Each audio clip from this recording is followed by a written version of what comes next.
Good morning. Apologies, actually. I was intending to do this stream earlier. I've been wanting to get up early to do a big, real big day-long stream, but, you know, that hasn't happened yet. Maybe tomorrow. Maybe I'll actually wake up on time, but, you know, I'm a sleepy boy. But, here we are, back with the Great Ace Attorney. Fantastic. Wonderful. We're back. Apologies for not having it out yesterday. We were going to, but, you know, it was already getting kind of late, and everybody in America was already going to bed. So, we're leaving that for right now. However, today we will be doing Ace Attorney and Skyward Sword, so don't you worry, pretty little heads. We will do... Actually, I'm not sure how long this Ace Attorney stream is going to be, but I'm planning on doing Skyward Sword a little later. You know, I don't mind doing that one after dark, because, I don't know, the first two streams didn't perform, you know, at all, but, which is fine. So that just means I can do it later, and it doesn't really matter. But either way, we will be doing some Great Ace Attorney. Lovely, wonderful. So last time, we were progressing through this case here. We figured out a lot. It's been, you know, 3 days now, so I'm a little rusty on the details, but I do remember that we had to evacuate the courtroom because, I don't know, someone set off a fucking smoke grenade or something along those lines. Again, that seems to happen quite a lot these days in the courtroom, so let's see where that goes, shall we?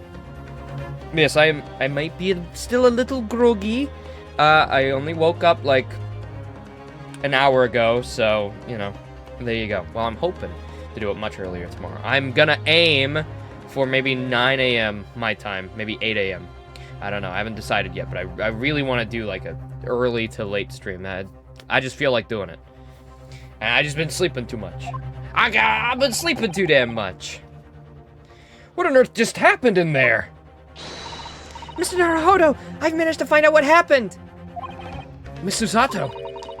I was told it was an advanced form of smoke grenade. I don't know what that means, but a type of exploding device that releases smoke. A smoke grenade? Oh, it sounds like the sort of thing ninjas use. They're just making sure everyone's safe now. I think the trial will begin before long. But, who would have done something like that? The police managed to catch someone who was trying to flee the courtroom, apparently. Flee the courtroom? Why? Well, it's a young girl of around 15, I hear. A young girl? Then could it be the one that the guy saw? The other passenger that Mr. McGilded was talking about? My thoughts exactly. Do you think she killed the guy because she's 15 and she's, like, I don't know, hormonal or something? Aren't you 15? Oh, 16. My apologies, madam. What's become of Mr. McGilded, actually? There's so many things I need to ask him about, but he's not here. I think he was summoned to the prosecutor's antechamber to answer questions, along with the young girl. Who is she, I wonder? What was she even doing here at the trial? Well, it's definitely not the little girl that I keep seeing on, like, the title screen that looks like she's related to the detective. She's taking a huge risk, and for what possible benefit to herself? There's another matter that's troubling me. What's that? The 20 pence. Oh, According to the coachman, Mr. Beppo, he took 4 passengers that night at a fare of 5 pence each. That comes to a total of 20 pence exactly. and now it seems there were, in fact, 5 passengers. Which means the figures don't seem to add up again. She's right. That is strange. Counsel for the defense, kindly please proceed into the courtroom. The trial will recommence in 5 minutes. No, thank you, officer. We'll go in straight away. Well, whoever she is, I imagine this young girl will be asked to take the stand and testify now. I really can't imagine what she's going to say, but it could alter the whole direction of the trial. Well, we'll know soon enough, Miss Susato. Yes. Yes! Yes!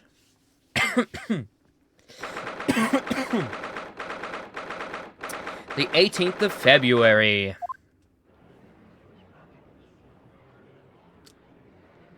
Oh, this is her right here? Okay. There's the young girl next to Mr. McGilded. Look. She must have been the one who caused the disturbance before. Well, after that rather eventful recess, the court will now resume the trial of Mr. Magnus McGilded. Now then, Lord Van Zinks. My lord. I believe you have established the cause of the smoke of which veiled proceedings earlier. Seems to have been an advanced form of a smoke grenade of the sort typically employed by the army. Good gracious! The army! What in the devil's name? It was an elaborate attempt by a young girl to cloak her escape from the public gallery, but she got caught, and now occupies the stand. Your name, girl? None your fucking business, mate. None your fucking business. Are you responsible for the smoke grenade which induced such pandemonium here in my courtroom? What is the meaning of this deplorable behavior? If I may, my lord. Yes, Mr. McGilded. I think perhaps I ought to explain here. Why is it that the wee last here was here in the first place, and why she tried to bolt like that? It is all tied up with the events of that night, so it is. Very well, Mr. McGilded. Give your testimony. You will explain to the court exactly how this young woman is involved with the case. Just what did happen that night? It's not like a defense lawyer needs that information or anything.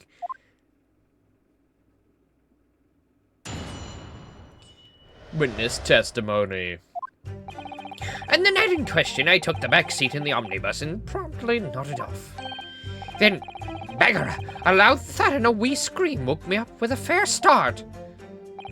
There was a fella collapsed on the floor at my feet, so I sat him up on the seat across from me. Then I turned to find out where the scream had come from, and bless me soul, what did I find? There was a child in there, all curled up in a ball, hiding her wee self away.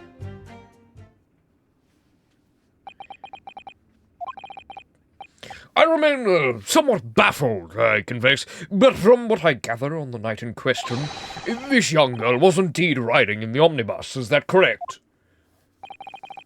'Tis exactly as the defense counsel said. This lass was the 5th passenger, my lord.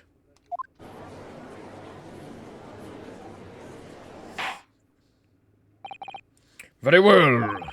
The defense may now cross-examine the witnesses. Are you ready, counsel? Yes, my lord. My lord. Or rather, no. I have no idea where to start.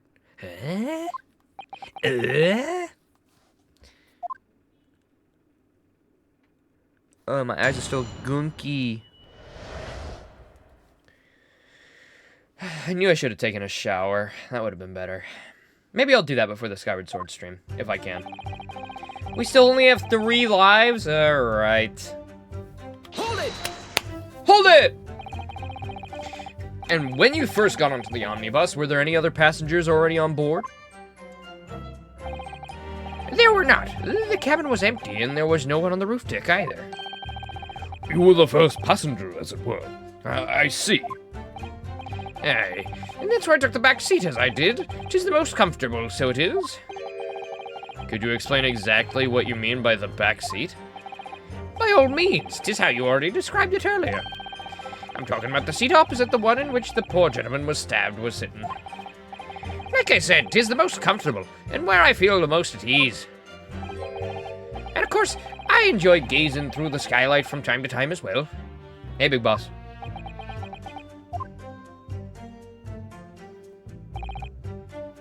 Hold it! A loud thud, you say? And a scream? Aye, Aye, that's right. How can I explain it? It was like the sound of someone falling to the ground. That sort of noise. So you think it was the sound of Mr. Mason falling to the floor, having been stabbed? Well, now, you'll remember I was asleep at the time, so I wouldn't like to say. And when the sound awoke me, I opened my eyes. There wasn't a soul to be seen in the carriage but the fellow on the floor. You didn't see anyone. But at the same moment, you did hear a scream? Oh, from the seat above on the roof deck, I presume. Not above me, no, my lord. It was from inside the cabin. But it wasn't altogether thinking about the scream. No, I was too stunned by the desperate sight before my eyes. Hold it! You set him up? The victim, you mean? That I did. On the seat across from me, as I said, I could plainly see the poor devil was already gone. And you wouldn't leave a dead man just lying on the floor now, would you? 'Tis common courtesy, 'tis so it is.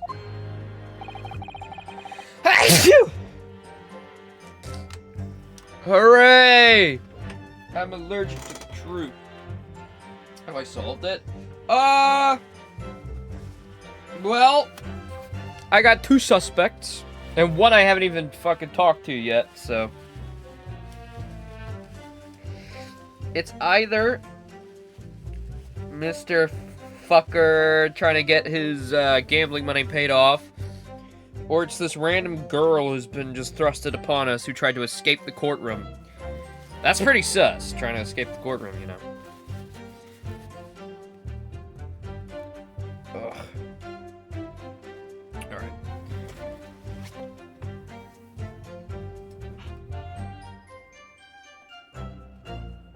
Okay. I find that a little hard to believe. Lord... Ada? Ada? Lord Van Zeeks, now why would that be? You wait to find a man lying dead at your feet in a carriage. Any normal person would hail the cabman. Any upstanding member of London society, that is. Well now, as you know, I'm something of a special line of business. A business of lending money at exorbitant rates of interest. Unfortunately, my lord, not everyone is thankful for the help I offer him, and some would even see me dead. So I do try, where at all possible, to avoid getting myself in a tangle with trouble. Are you suggesting you were just going to leave the man there? Heavens alive, no! I was always intending to report it, I was. Only, I had the mind to find out the whys and wherefores first. The whys and wherefores? Is it a full moon already? Right you are. There were some details I wanted to understand before anyone else got to meddling. That wee scream I heard, for example. Wouldn't your good self do just the same? Yeah, the scream he says he heard at the same time as the thud of the victim collapsing. Then I turned to find out where that scream had come from, and bless me soul, what did I find? Hold it! I'm afraid I don't understand. I'm sure you told the court there was no one else in the carriage except yourself and the victim. So I did, sir, so I did. As far as I could see, that is. What do you mean by that? Well now, 'tis a queer thing. The wee scream I heard as I woke up. It came from, if you'll excuse the vulgar expression, under me backside. Under me fucking ass. Me fucking arse. Good gracious. Under your... booty. And when I lifted the seat on which I was sitting, I found there was a wee cubbyhole there for storage. Mr. Naruhodo, we can examine the omnibus ourselves, remember? Susata, we already saw that. We already found that beforehand. Oh, yeah. Yeah, of course. The whole bus was submitted as evidence. I did already do that. That's when I found her. Hold it! You say she was hiding herself. Aye, that's right. 'Twas hard to see in the dim lamplight, but she was all curled up into a wee ball when our eyes met. Well, me heart nearly stopped beating in me chest. Ugh, you're really overreacting to this. But did you look good enough? You know what? Facts. Let me go examine the seat again. Shut up. Alright, we are. Look at this. Oh, there's butt on the floor. Did I see that? Yep, probably.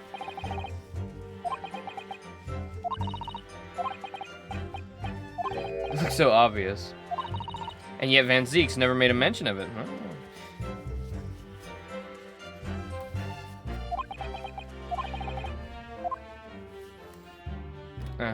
Look over there. We already examined that. Oh, it opens up. Ba ba ba. Wait, wasn't there stuff in there before? Wait a minute. There was stuff in here before. Wait a second. Where did the stuff go? Dude, I swear to fucking Christ there was stuff in here.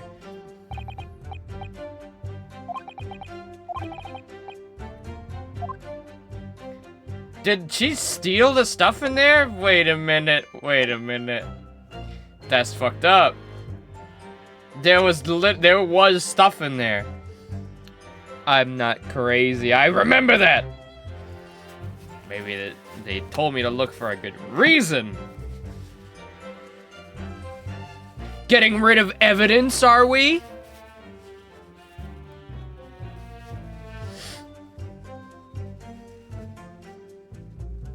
Works in mysterious ways. Was it empty before?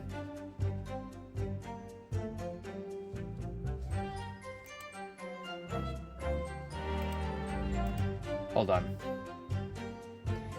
I won't let this stand. This isn't another color situation where for some reason I thought it was a different color even though it was the exact same thing. No, no, no, no, no, no, no. No, no, no, no, no. Nuh-uh. Give me this. Give me that.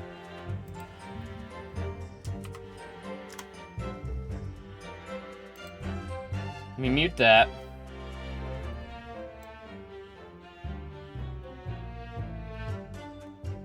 Hold on, I'm skimming. I'm stimming right now. I'm stimming. Yes, I'm right! I am right! I am right! I'm right!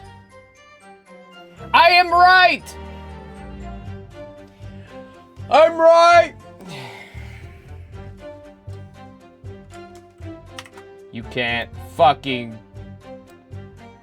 You can't trick me this time. There was stuff in there before.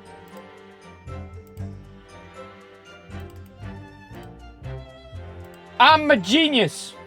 And you can't tell me anything else.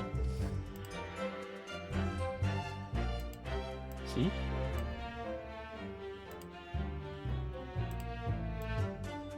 Critically wrong about something else?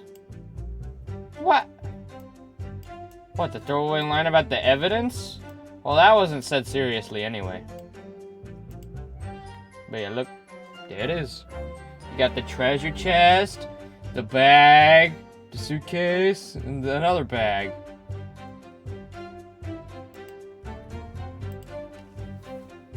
Still in all, I pulled her out from under there and sat her on the seat opposite so I could have a wee chinwag with her. The seat opposite? That's right, just next to the gentleman there. You sat the young girl next to a corpse, sir? Well, as I'm sure I mentioned, a gentleman in my position can all too often find himself in mortal danger. So, I needed to find out just who this urchin was, you see? Critically wrong about something else. I don't even know what I said for it to be critically wrong. I was mostly just referring to the stuff being taken. I don't know what else I said. Wait a minute. There's no blood on the floor. Wait, that's fresh blood. That's not there. Wait a minute. Wait. Wait, there's no blood on the floor. Wait a minute. The floor is clean. Wait. The floor's clean in the clip. Critically wrong, I just didn't see it. I did notice the blood on the floor, but I was just like, this is probably blood before. It's a crime scene after all. It's like a gumshoe moment. Yeah, pal, there was blood on the floor because a guy fucking died. What's to say there wasn't blood on the floor before? I thought it was there the whole time.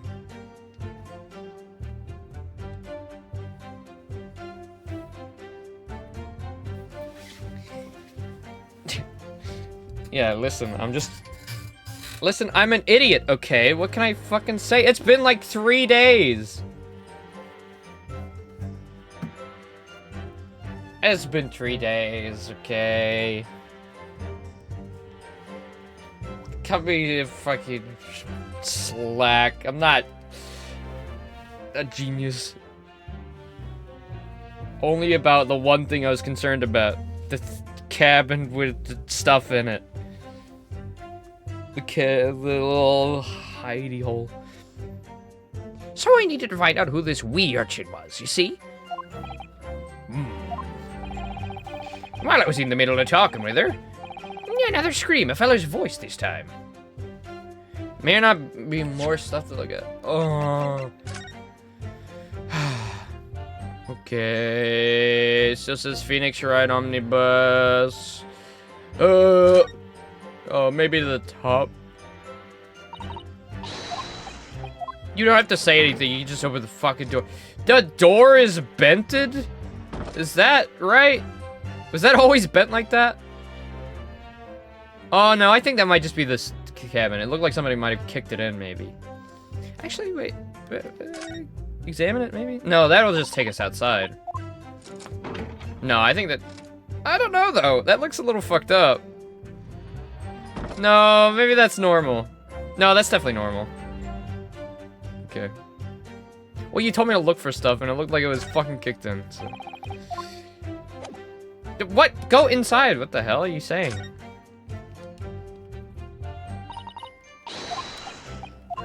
Hey there, pal. Blood on the floor? I'm sure that was there before, you know, pal. It's a crime scene after all.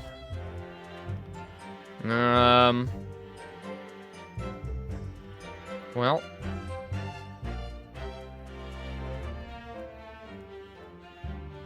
I don't see anything else.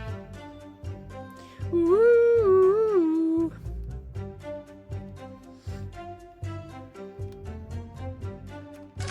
Open it again.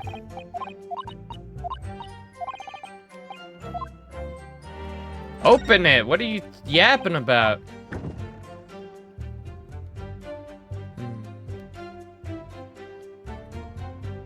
Are you sure there's another thing to see?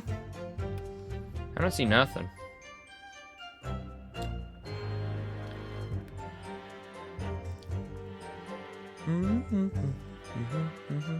There is? Well, I already did click the blood on the floor, even if I didn't notice it instantly. I clicked in there. Wait, did I click in there? Yeah, I think I did.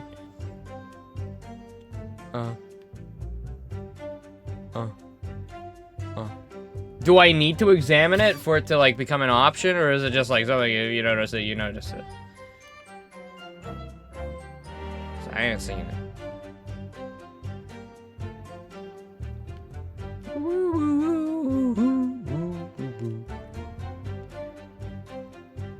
I'm 99.9% sure that was already there. That was the original one. Oh, it's not inside? Okay. Bam, bam, bam, bam, bam.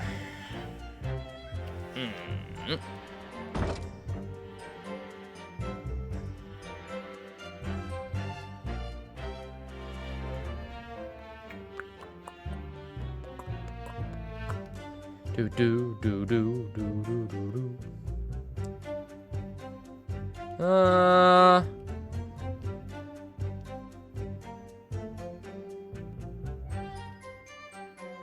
Job Masters London head office.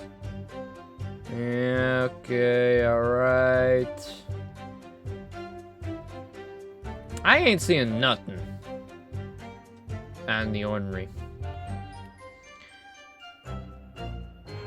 The skylight.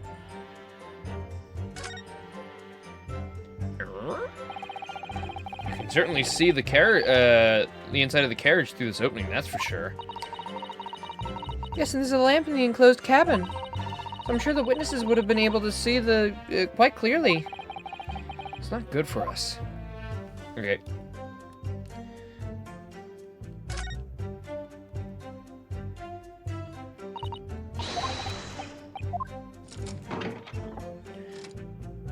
I like to imagine they're just in the courtroom going in and out, in and out, in and out, in and out.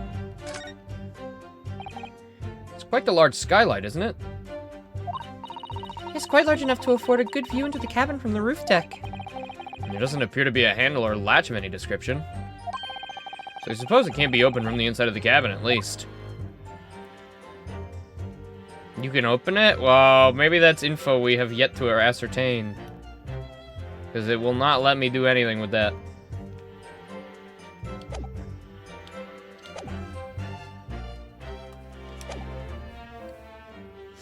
While I was in the middle of talking to her, I heard another scream.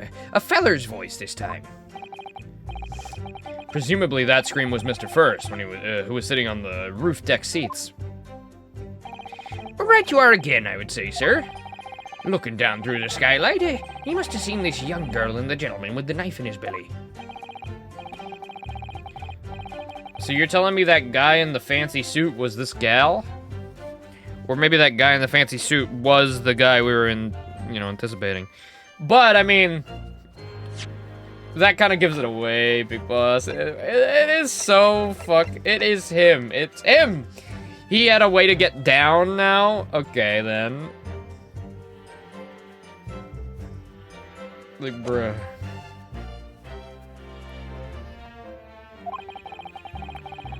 What they believe to be yourself and the victim was in fact this girl and the late Mr. Mason? Hey, me lord! I was, as I think everyone understands, now sat at the back of the carriage, out of sight.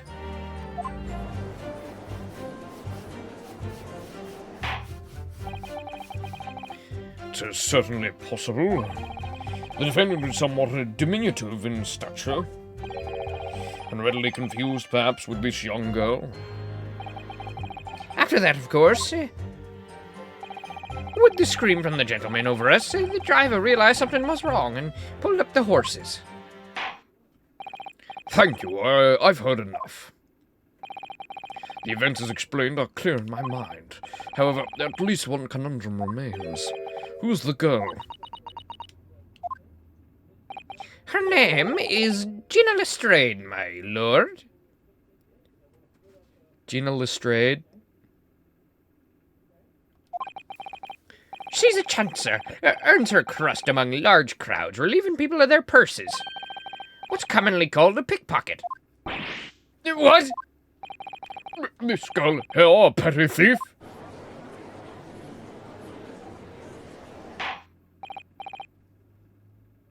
Soft A? What? What do you mean? What do you mean by that?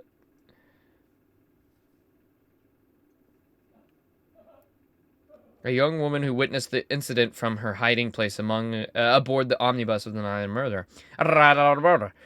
She was discovered by the defendant. Order! Order! Is this true, Miss Lestrade? Miss Lestrade, you will answer the question. How dare you? What's the meaning of this? For a fucking shot in her hand. The girl, she's gone. Open your eyes. I'm over here. Gracious, how? What was the point of that little sidestep? Strad is closer.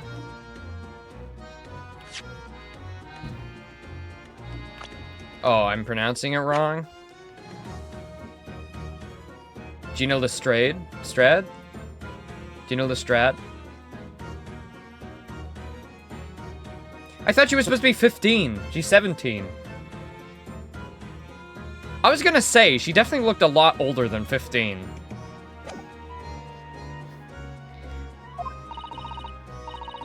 I know what you're thinking. Grown-ups are all the same. This dirty little dipper, you'll say, slipped up and got caught on the job. She got herself backed into a corner, so she knifed the gent.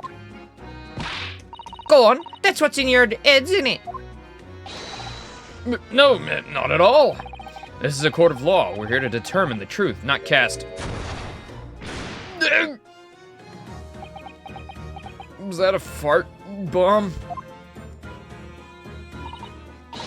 Look, knives are for cowards. Only thugs use weapons like that. All I need for what I do is these fingers.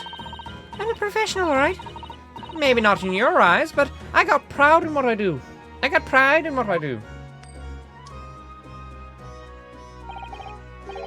Let me guess, you don't count smoke guns among weapons for thugs? Oh, this?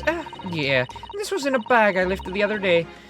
Down where they keep the four-wheel drags. It's nice, isn't it? I like the pink best. No, don't wave that in my direction again. Bro needs a drink. Bro needs a fucking drink for all this shit. Lestrade is a Sherlock character. Okay. I thought I was playing on like Let's Trade or something like that. Because she's a thief. So let's trade. I'll trade you nothing for all your possessions. You admit that you were riding the omnibus on the night in question.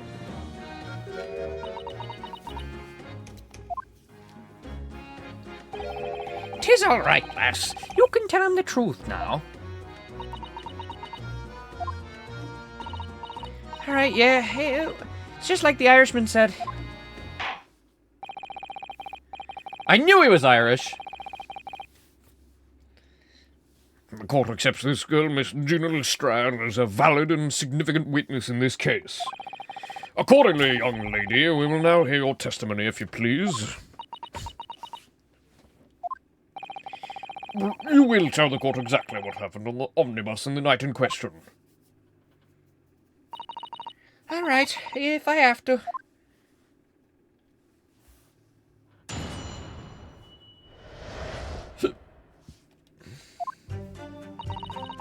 So I snuck inside the carriage before they hooked up the horses, just as always. But it was a right old waste of time. I got nothing to show for me troubles that night. I'll tell you, you can't see a blind thing. You can't see a blind thing in that hiding place. It's pitch black in there. Then after a while, I hear this loud bang. Nearly jumped out of me skin, I did, and the scream just came out. It's because of that, well, this swell found me. It did help me get away, mind.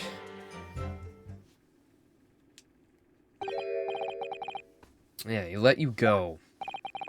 Fail to understand why you would let this street urchin go, Mr. McGilded. "Oh, 'tis simplicity itself, me lord. You see, she couldn't possibly have killed the other passenger. I knew that for a fact." How? "As I'm sure as I said before, but..." He was sitting on her. "I was sitting right on top of the old place where she was hiding herself." I think a demonstration is called for. Really? Can't imagine that.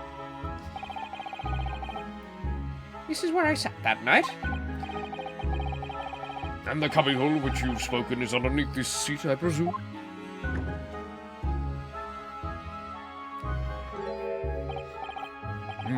Yes, it does appear to be just large enough to accommodate someone of this girl's nature. Aye, but of course, the wee lass was stuck in there. Because I parked myself on the seat for the duration. So you see, that's why I let the lass bolt. I knew that if the police found her there, they'd automatically assume she'd done it. But I couldn't live with myself if a young life was ruined, when all the time I knew she was innocent. Even though you must have realized your action would result in your own innocence being called into question.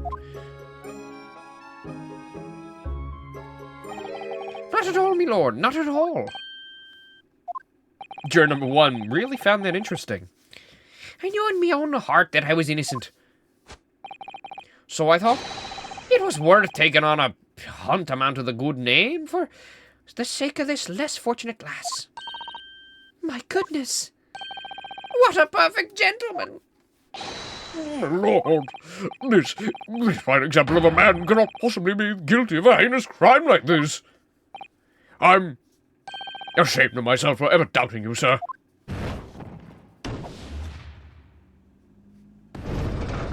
Yippee! Hooray! With calm, calculated reasoning, one arrives clearly at the truth every time. Yippee! Fuck you, prosecution. Does that mean we win? Or is it just for the prosecution they win if it gets to their side? Saints alive! All 6 members of the jury consensual in their leaning to a verdict of not guilty? Mr. Naruhodo, this will... It must mean It must mean... what? that we're victorious. We've, won? Are you sure? We don't even know who the guy who did it yet is. I mean, I'm pretty sure it's Bruce. But, you know, we haven't proven it yet. Objection! Hold up! Put that hog away! My goodness! Put that thing back where it came from. Where's it? Help me, I will go crazy. The fuck? Get your damn foot off the goddamn table, brother. Get that shit. That is nasty. It'd be funny if there was something on his fucking foot. I'm disappointed, blusher mate here. I'm sure it'll happen again. The sight of my iron-heeled Wellington offends, pray. Do forgive the discourtesy. Bro's literally putting his feet up. He's chilling. Is he putting his feet up, or is he literally one-legged? Is he just, like, actually just balancing? I hope that next time he does that, there's, like, dog shit on his shoe or something. That would be fun. This really is a consummate example of the one monumental flaw in British judicial practices, where evidence and reasoning should be paramount, emotion rules the day. I know he put one leg up, but, like, he's not, you know, laying back, kicking his feet up. It's literally a power stance. Foot on the ground, one foot completely up. Bro is literally stretching. Oh my god, he's literally doing the fucking steamed hams bit.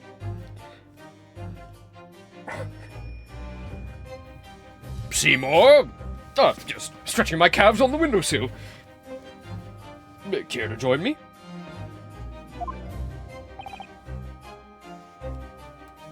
Aurora Borealis.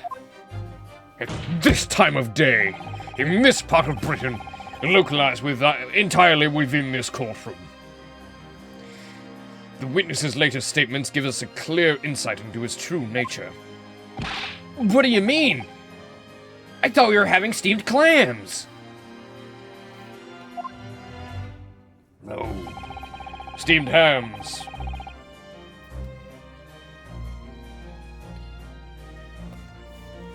Do you really think Scotland Yard would have made such a glaring omission? After the incident, the omnibus was comprehensively searched by officers of the police. Did he say officers of the police? Or did I had to have fucked that up. There's no way he said that. Officers of the police. Okay, he did say that. Alright. Obviously, the interior of this cubbyhole, as the witness put it, was included in their investigation. The compartment under the posterior seat was full of the coachman's belongings. It's noted in black and white here in the police report.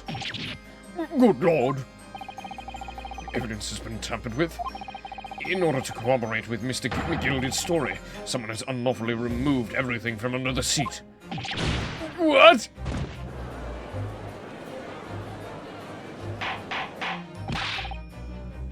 She could have fit before, though, as well. Especially if she was curled up. There was the whole left side was basically open.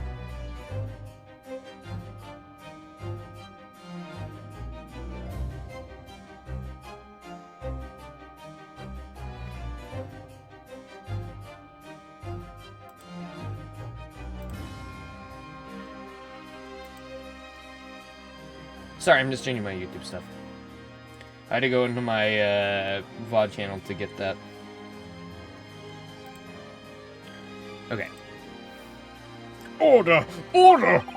How could such a devious contrivance possibly have been effected, Council? Naturally, we must acknowledge the deficiencies of the Oh, man, you're really using real big words. Naturally, we must acknowledge the deficiencies of the constabulary in allowing this to have happened. However, I assure you, when the omnibus was wheeled into this courtroom this morning, the compartment under the seat was not empty. Well, my Nipponese friend? Me? When the carriage was submitted as evidence, doubtless you examined it in fine detail, as would any self-respecting practitioner of the law. Pray, what did you find to the condition of the compartment underside? Oh, to be sure, the young gentleman will be able to clear this up in a jiffy. Sorry. Go ahead. Tell the court now, fella. How this is all an elaborate excuse by the desperate Lord Van Zeeks. Well, Counsel, do you have something to say on this matter? Tell the truth, duh. I'm a Phoenix Wright character, not a fucking real-life character. It wasn't empty! I didn't look is the correct option. I really don't know if giving this answer is helping my cause as counsel for the defense. But as far as I remember, at least, when I first examined the compartment, I'm fairly certain there were a number of articles inside it, yes. Are you sure, Counsel? Ah, bewitched! What are you saying now, you daft dog? I thought you're on my side here.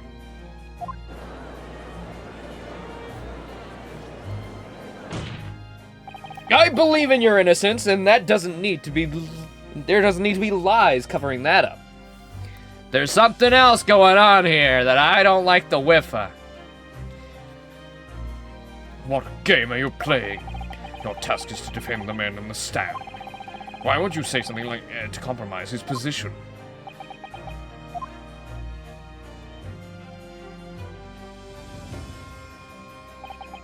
As the advocate for the defense in this trial, I confess I'm still not entirely sure where I stand. Physics is like, you didn't lie. It would have been very easy. You just had to say, it was empty. And you already have the entire jury on your side. The judge is on your side. You could have just lied. I would have lied. well, call it the Japanese spirit. I ain't lying. But it seems to me that I should state the facts I do know as clearly and as honestly as possible. Interesting. Tis not altogether pleasing, fella. I had that removed because I'm the killer, you see? I'm simply telling the truth, Mr. McGilded. Don't forget that you're supposed to be representing my best interests here, lad. Now then, a fella's memory is a curious thing, not altogether reliable, no. The court must consider the facts. That their cubbyhole under the seat is as empty as the devil's heart, so it is. Do you think perhaps it would be in your best interest now to admit that you might have been mistaken? Why do I feel like something's not right here? I should like the jury to weigh in on this matter, I think. compartment is designed to house equipment used to maintain the smooth running of a carriage. The Guild's rules state the omnibuses should be properly and fully equipped at all times. So it certainly would have been empty on the night in question. Beppo isn't that irresponsible. That money-lending fleecer and the pick-purse are lying.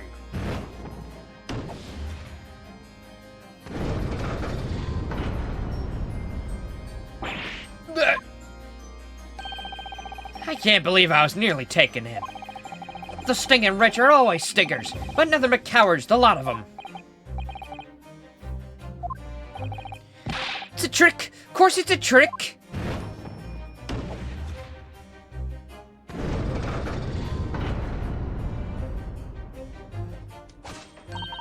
Quite so. I must concur here. Oh, shit. No! With calm, calculated reasoning, one arrives clearly at the truth every time. Kill that guy. Yeah, but every time a different truth, it seems.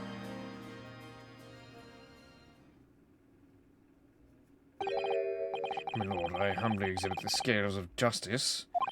Clearly, a verdict of not guilty at this time would be wholly inappropriate. Thank you, counsel. But before we proceed any farther, there is the matter of the outstanding cross-examination.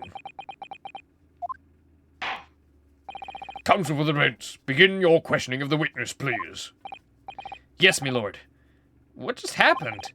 The whole balance of the trial just shifted almost beyond recognition. The Reaper of the Bailey is at work, it would seem.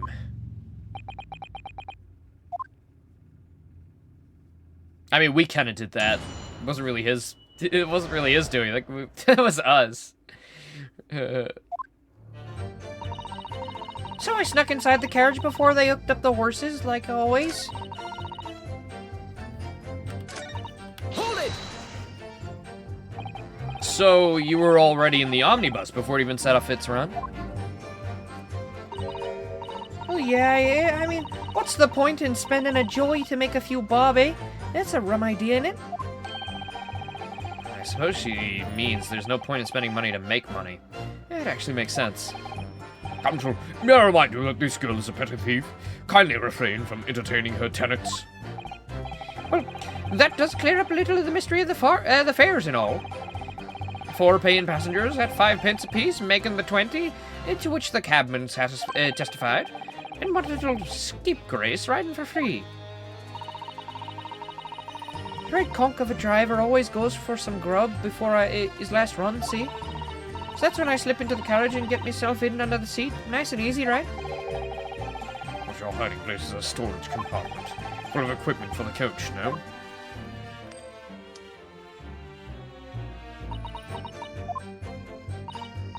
Yeah, there's brushes and buckets and whatnot in there, sure. I always chuck all of that out and cram it in a corner somewhere. No one ever seems to bother much. And yet, according to the report found by the police officer who first arrived on the scene, the compartment was full of such paraphernalia. Well, I don't know nothing about that. Like I said, I moved all that stuff out so I could hide under the seat.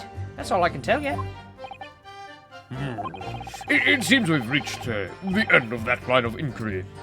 Continue.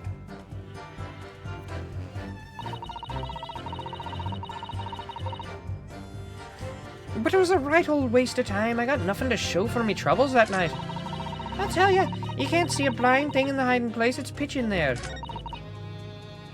Hold it! A waste of time. Why's that? Well, most nights I'm on my own in the God permit at least some of the time. I beg your pardon. Did you say God permit? Oh, yeah. Well, that's what my kind call it. You'd say the omnibus, I suppose. The point is, any normal run, the carriage ain't got one in it for a while. And that's why, and that's when you come out of your hiding place and get away. That's it. Only that night, this cove was sat on me seat from the start. And he didn't budge the whole way, did he? Not 1 inch. I was totally stuck. You mean to tell us that you were present in the carriage for the duration? You were under the seat the entire time while the events unfolded in the enclosed cabin. Yeah. Right, mister? To be sure, to be sure. I was as shocked as anyone. Is he still hiding for her? Like, was she actually in the carriage or something?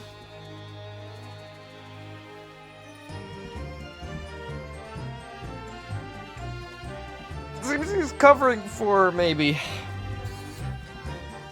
If he isn't guilty.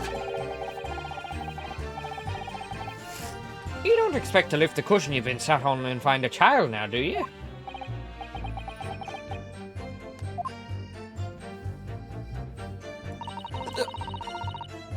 Hold it! So you couldn't see out into the cabin at all? Not a jot. Most days I push the cushion up with me head and look out the crack. Then I have a butcher's at whose I'm gonna fiddle. I thought you were a pickpocket, not a butcher. I mean, I can have a look. The seat I get under ain't as plush as the other one, see? So most of the time, the passengers plant themselves opposite. But for some reason that night, this here Irishman spent the whole journey right over me head. And for that reason, you weren't able to push the cushion up to peek out, I see. Truth is, I ain't too happy in small dark places. Feels too much like being thrown in the clink. But it's the only place to hide in them carriages, so it's the option's choice. Why doesn't she just stick to picking people's pockets in the open, then? I'd say there's some reason she's not letting on, judging from her demeanor. So anyways, I was a bit scared, but I'd just stick it out under there, nothing else for it.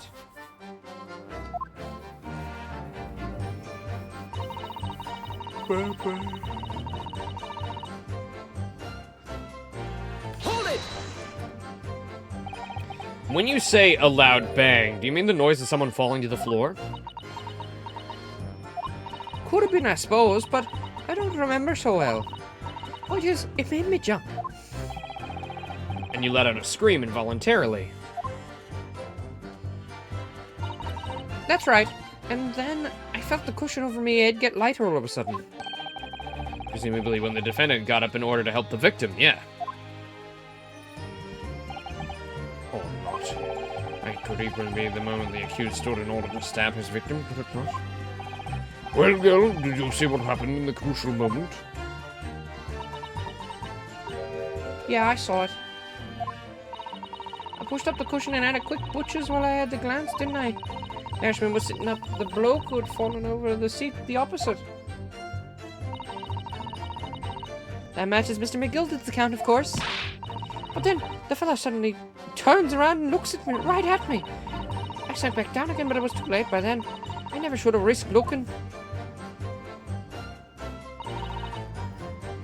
Hold it! Mr. McGilded discovered you. He pulled you out of your hiding place? Scared stiff, I was. He dragged me out and sat me on the seat, down on the seat and all. Next to the victim, Mr. Mason. Yeah, the bloke had a knife in his guts. He was still bleeding. And the carriage lurched a bit and he ended up falling onto me. How awful. Both my hands got covered in blood. It made me feel sick as a dog. Both their hands covered in blood. That must be what the rooftop passengers saw. After that, I believe you talked with Mr. McGilded for a while, is that correct? Asked me some stuff. Wanted to know my name and what I was up to on that. Then I heard something on the roof above. Someone screamed. Yes, Mr. Faust on the roof deck, one would presume. I didn't want no one seeing my face, so I didn't look up. And the horses were drawn up smartish, and this here Irishman says to me, "Get back under the seat. I'll see that you can get away later."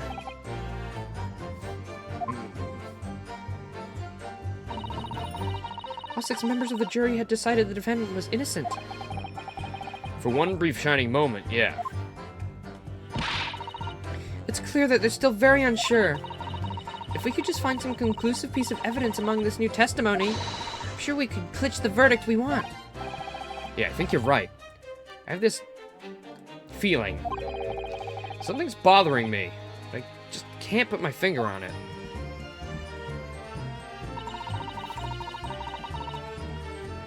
Something's bothering me.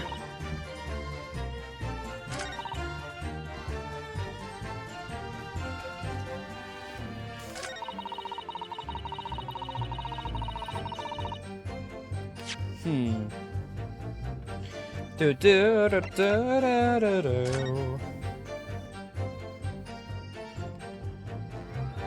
Well, there's no blood on the floor. There was no blood on the floor until right now.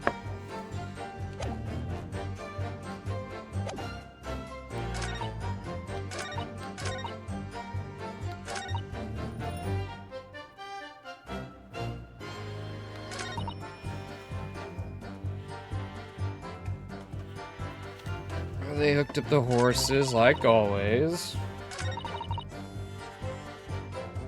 It's pitch in there. Is that true?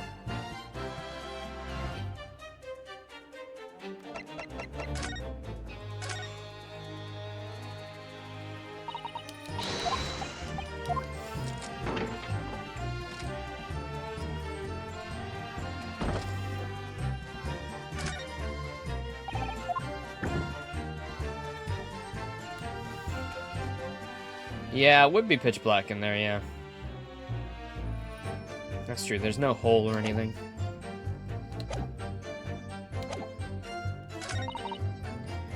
Loud bang nearly jumped out of my skin. Stream just came out.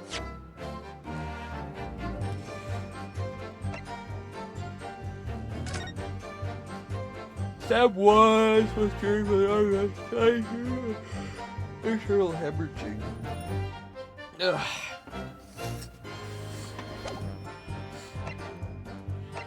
Bow bow.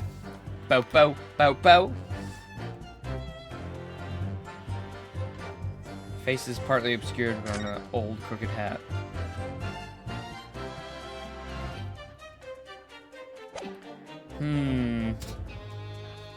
Oh, can I open the thing now? Should quickly check. Oh, yeah, look. That looks like a hatch.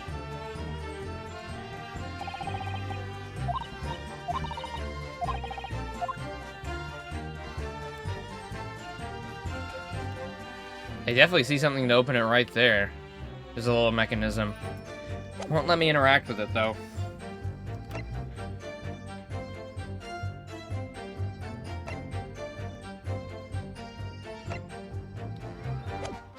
Maybe it's that. Objection! Objection! It was not that.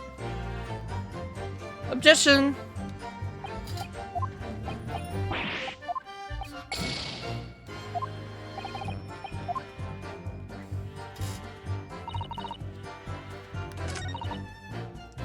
I pressed everything. Hold it!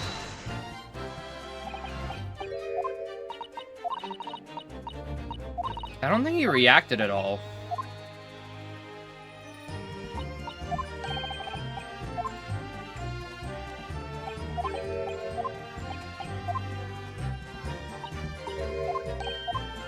No.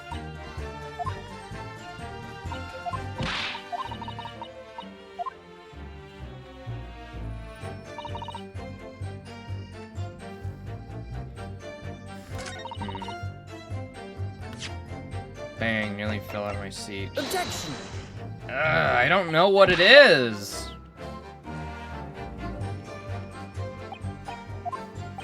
I mean, how did nobody else hear the scream or the bang?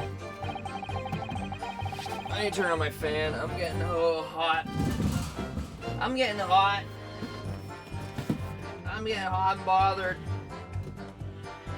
Fucking stupid heat. I hate summer. It's only 19 degrees and it's cloudy, but it's still hot.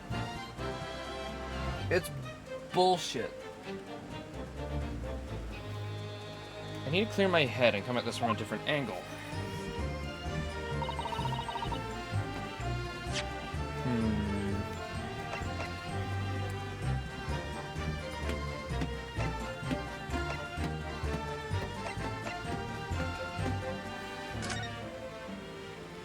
Come at this from a different angle, Luigi.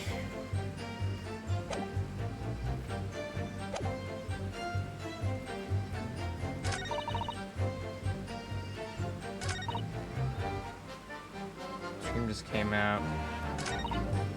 Then he found you.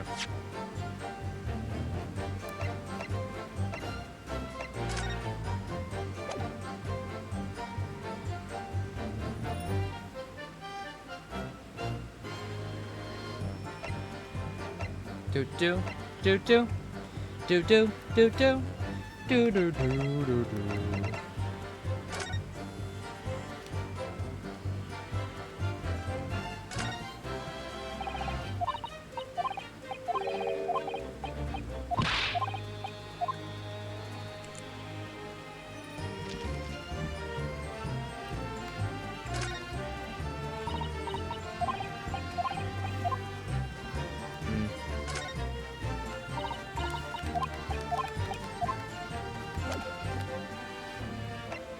I'm at a loss here. Gloves. I don't know what the objection here is. Hold it! He didn't react, I don't think, at all. And I didn't get any new info from this. Welcome back. You got back just in time for me to be stuck in a testimony. So he doesn't react to anything she says. I'm not getting any new info. So the objection's here.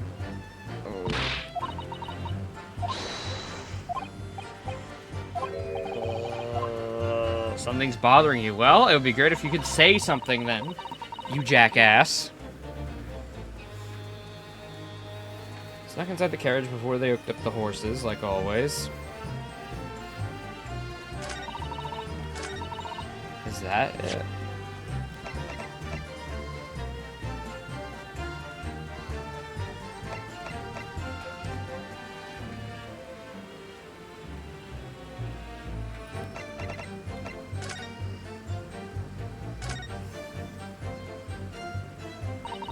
Well, it's in the door.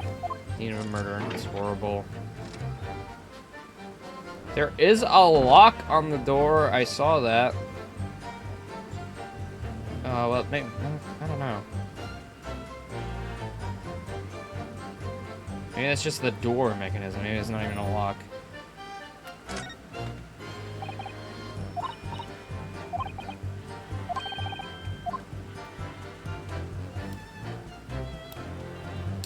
Ba ba ba ba ba ba.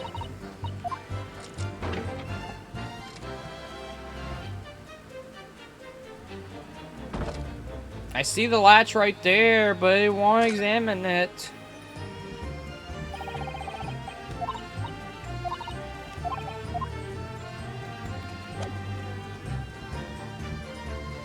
Maybe it's the pitch black line, even though, you know, in the hiding place it would have been pitch black. I don't know, I'm kind of at a loss here.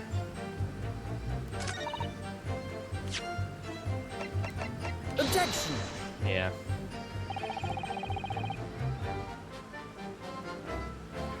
Objection! I'm wrong!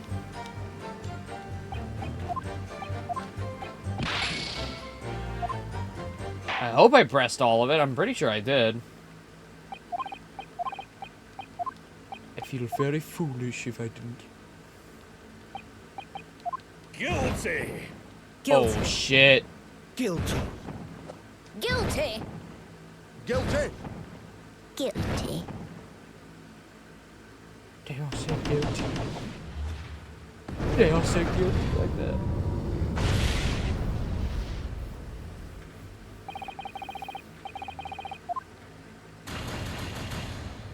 Damn.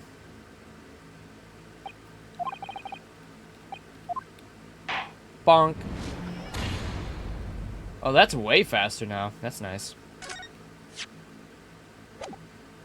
Retry from this scene.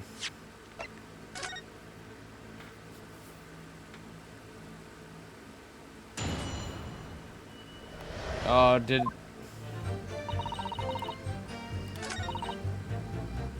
Right, all waste of time. I got nothing to show for my troubles that night. Is that so true? Maybe she did take something from him. Let's see.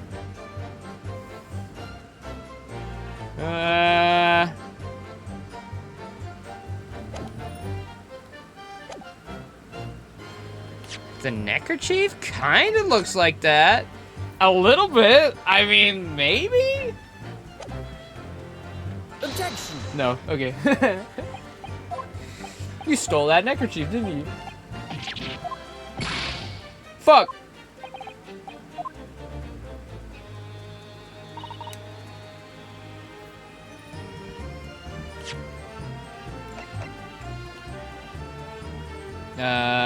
Oh, I can't go look at people.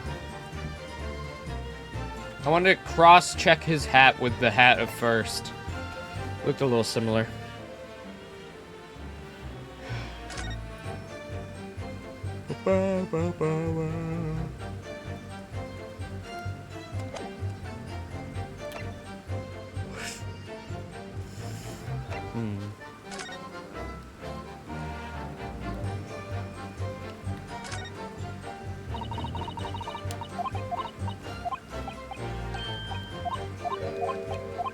Open it up!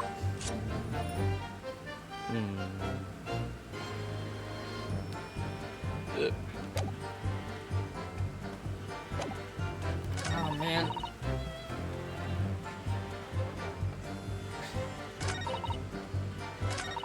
I'm gonna have to press everything again just in case I miss because I don't fucking know. There's nothing jumping out at me.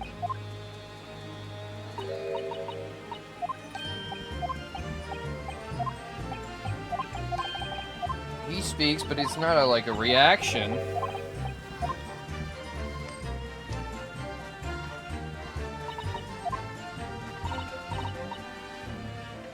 Brush some buckets and whatnot down there for sure. Check all that out. Grab it in the corner. Don't seem to mind much. Maybe I'll just do the carriage on the first one. Maybe it's like, yeah, they obviously lock it up. Objection. Nope. Oh, my balls! My bolts! God, I am hopelessly stuck here. Hold it. What do you expect? This boy he ain't done his lawyer in training.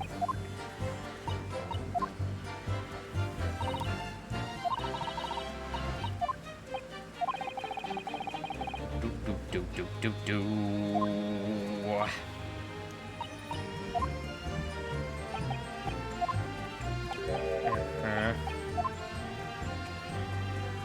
They're completely in sync. They're not reacting to anything the other's saying.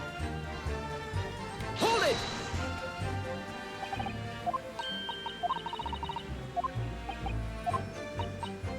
Do.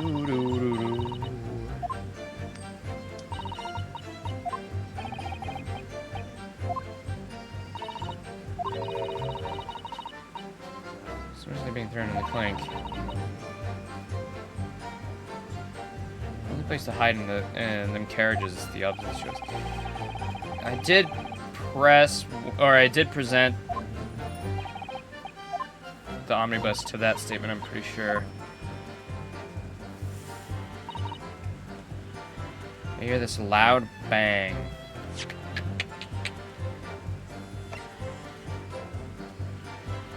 Objection. Or maybe the post-mortem report. Like, he didn't have any bruises on his body. He didn't fall. Objection. Ah!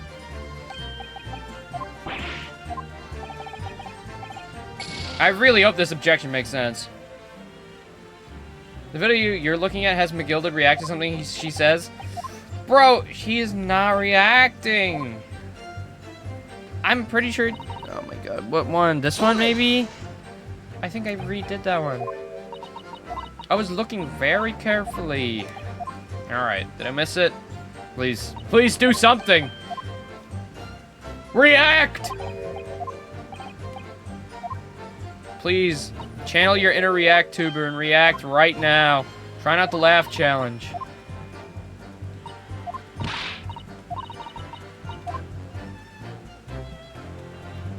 It's the darkness one? We just did that again. Hold it!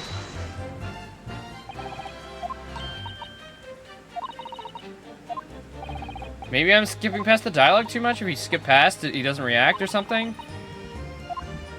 Maybe.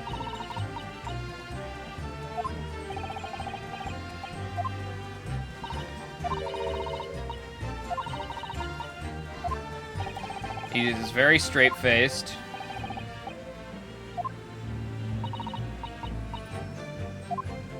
No, nothing. Nothing. There's nothing. There's nothing here. There ain't shit.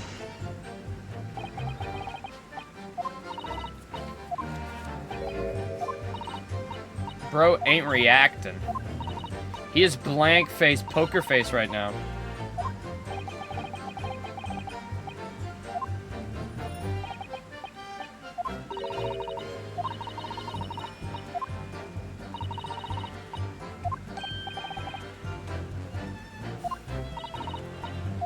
Bro, he's so still right now.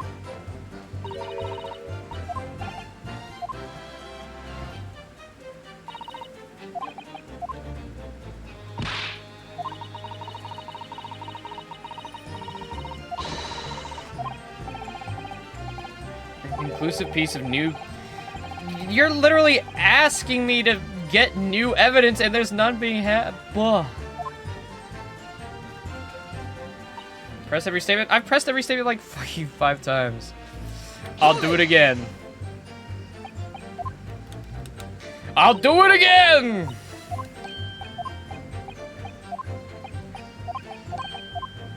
Not reacting, is just passing on to him.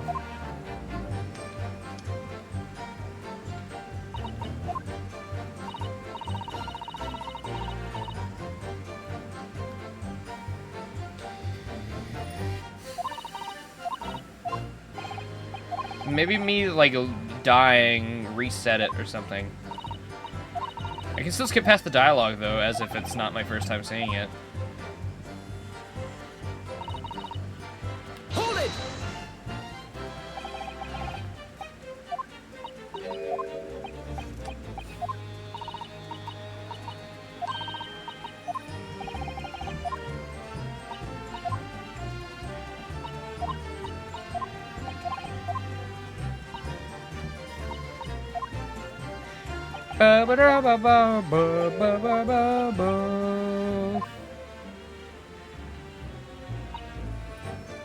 Alright.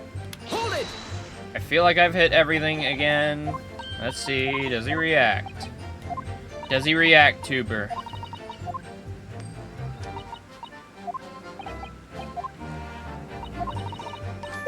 Hey! No. Hey, you! Hey! Hey! Excuse me. Hey!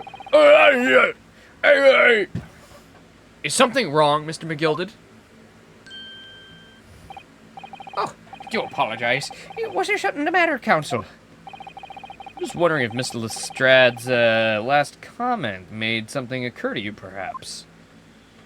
You seem to be thinking something to yourself. Oh, no. 'Twas not an important. I was feeling bad for the poor lass is all. I was feeling desperate for myself as a young lad shut up in the dark. 'Twas terrifying, it was. Looked like you know, were laughing about it, but, you know, whatever. I see. Yeah, I'm sure we can all sympathize. I'm still scared of the dark now. Aye, and I don't know about yourself, but I find that the darkness seems to make everything you hear seem much louder as well. Yeah. Suppose it does, maybe. Miss Lestrade? Did you hear something that night? Anything? An unusual noise, perhaps?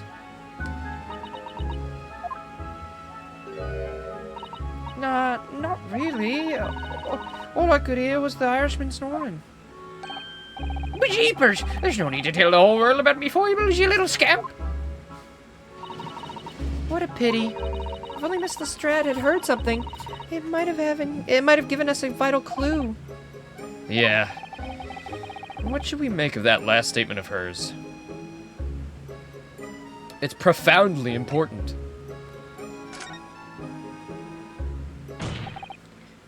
My lord! I believe that statement just made by the witness is profoundly important. Profoundly important.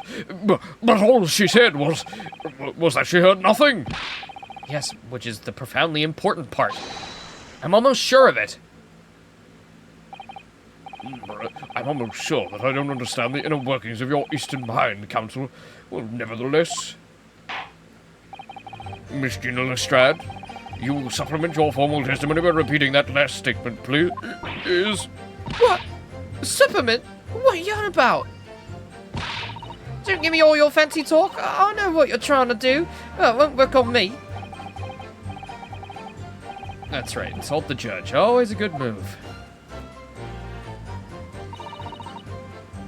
How straining me ears to work out what was going on, and all I could hear was snoring. Hold it! So you're straining to hear what happened the entire time, since the moment you hid yourself. Not exactly, no. Sorry? Well, there was no one in the cabin to start with.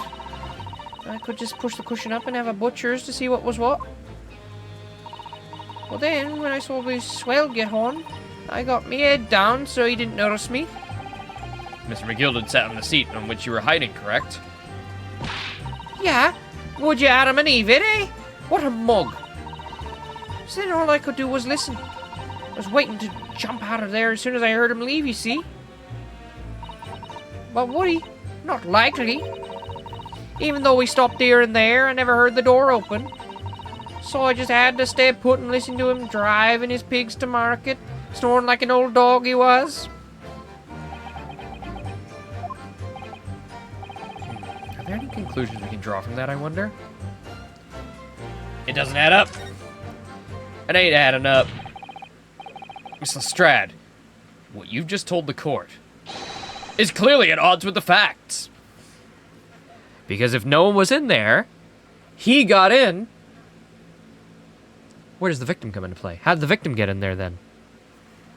Huh? At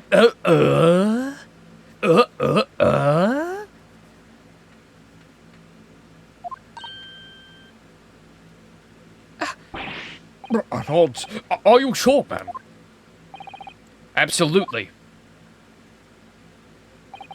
Seems my learned Nipponese friend is not as dull-witted as I feared. So Van Zeeks also realized it too. Counsel! I must insist that you bolster your claim with evidence, or some complicit party's name at the very least. Yes, my lord. I expect you to demonstrate this alleged contradiction to the court. According to Miss Lestrade, while she was hiding in the omnibus that night, she heard nothing but the sound of Mr. McGilded snoring. But think, Ryunosuke, think. Think, Mark, think! There's something she should have heard. Show a person. Very well, my lord, allow me to elaborate. On a particular sound that Miss Lestrade could not have failed to hear in the night in question. Take that! Thrice-fired mason? Yes, my lord. The sound that Miss Lestrade cannot have failed to hear. I wonder if you, decide to show person or if you show evidence, if this would also work. If you take it, if you show the photo of him. But that might be seen as, like, her not hearing the crime. Which is, I guess, is also sort of a contradiction, because he was dead by the time she got up. But still. Is that of the victim, Mr. Mason, boarding the omnibus? Order, order! Explain your reasoning, counsel. Miss Lestrade, allow me to confirm something. You claimed earlier that you were the first person on to board the omnibus. Is that correct? Yeah, of course it was. I got on while the driver was in the pub, didn't I? And the next person to board the omnibus was Mr. McGilded. That it was, not a soul in the cabin when I climbed aboard. At least, not in plain sight. So you were, to all intents and purposes, alone in the enclosed cabin of the omnibus at that time. Did I not just say as much? I wasn't traveling with anyone else, if that's what you mean. Yeah, I saw him get on, remember? Then through the crack under the seat cushion. He was on his own for sure. And from what we've heard, the carriage made a number of stops after that on its journey. During which time did you not hear the door opening or closing at all? Nah, never heard it. That's exactly what I was listening for, wasn't it? Waiting for the swell to leave. In which case, when and how did the victim end up in the carriage? We know that the victim collapsed inside the enclosed cabin of the omnibus. Therefore, Miss Lestrad's statement about what she did or did not hear is at odds with the facts. Wow.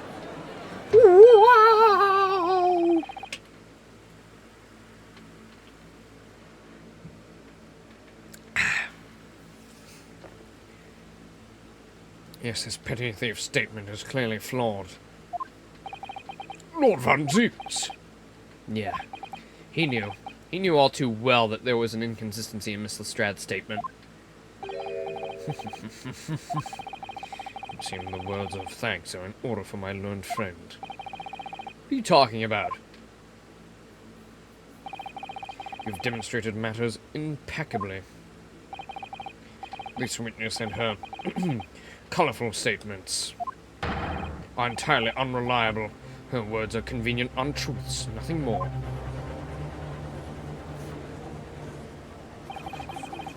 He's dead right. How could the victim possibly not have boarded the omnibus? It makes no sense whatsoever. Only skull's a pickpocket. Let's not forget that.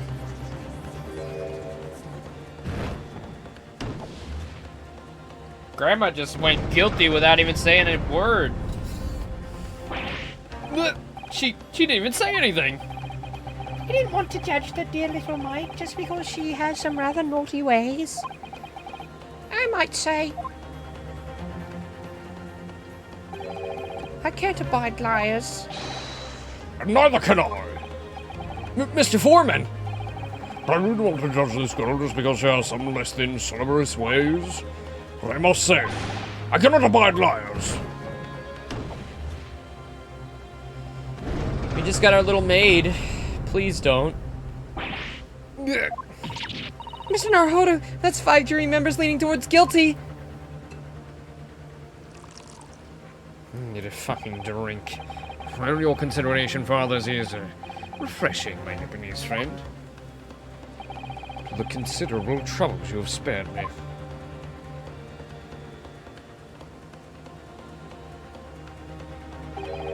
Yes, very refreshing.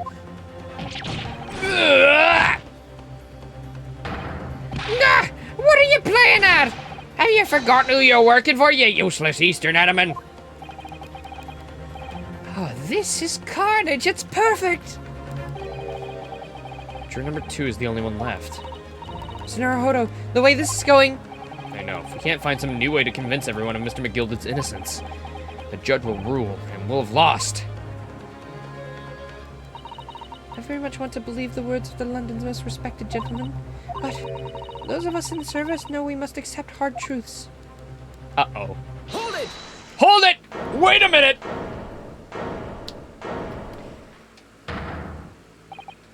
Yes, the witness's last statement seems to have revealed a critical inconsistency in her story.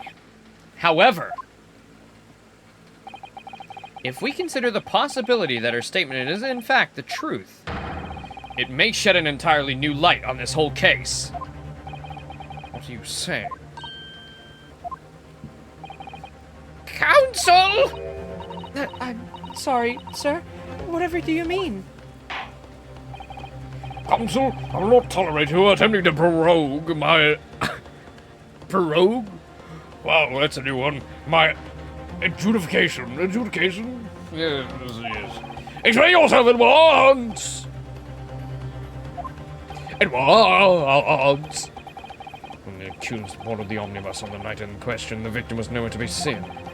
Subsequently, the carriage door was not heard opening a single time, as testified by the witness in the stand.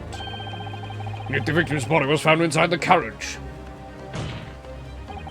If these petty thieves' words are to be believed, how do you explain the victim's miraculous appearance inside the cabin of the omnibus?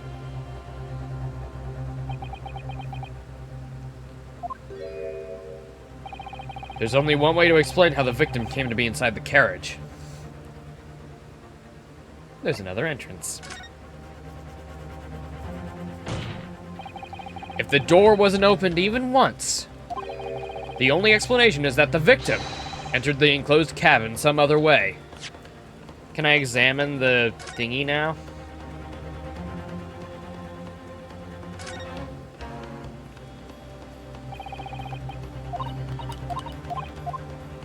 No. Objection! I wondered what new fantasy you would come up with in your blind panic. Yeah, I'm surprised too. You can see the latch. You can see it clear as day up there. Behold, the omnibus is here for all to see.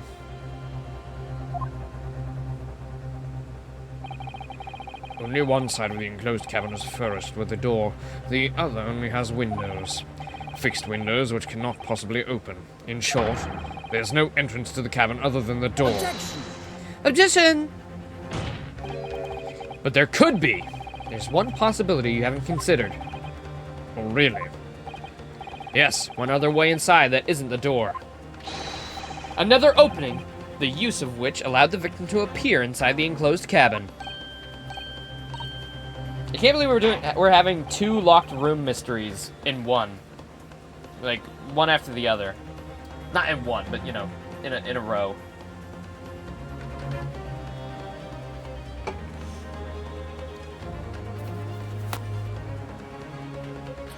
All right, counsel.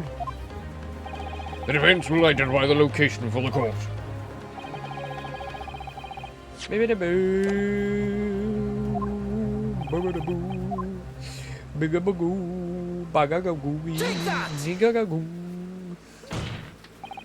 The answer is obvious. It can only have been the skylight. I say, the skylight. Objection! Your ludicrous proposal is almost as me lost for words. However, Objection! The skylight may as well be large enough for someone to pass through. Objection! so you claim. But do you have a shred of evidence to support your addle-brained theory? Both Mr. McGilden and Miss Lestrade said the same in their testimonies. They each claimed to have heard a loud thud, such as the noise made by someone falling to the floor. Yes, which has already been explained. As the sound of the victim falling from his seat, having been assaulted with a dagger. So, are we saying he got dropped through the ceiling, that woke up the guy, he placed him in the seat, and then found the girl in the hidey hole? But then what of the new bloodstain and disappearance of the loot?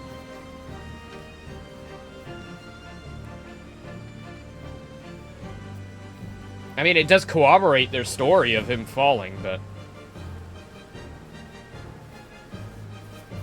Yes, it has, but... Would a man slipping from a seat onto the floor really have made such a loud noise as the witnesses describe? A noise loud enough to cause Miss Lestrade to let out an involuntary cry, in fact? Gracious! Perhaps, in fact, that was the moment the victim made his entrance into the cabin. No, let me rephrase that. The victim didn't enter the cabin as such. He fell into it. Objection! No. You are now suggesting that the victim fell from the skylight into the cabin? That's simply impossible! How can you be sure? Because if the victim had fallen inside through the skylight as you say, the passengers on the roof deck would have seen it happen. Not if they're the ones who put him in there. yet, not one person made mention of such events in their testimony. Well, yeah, that's true, but...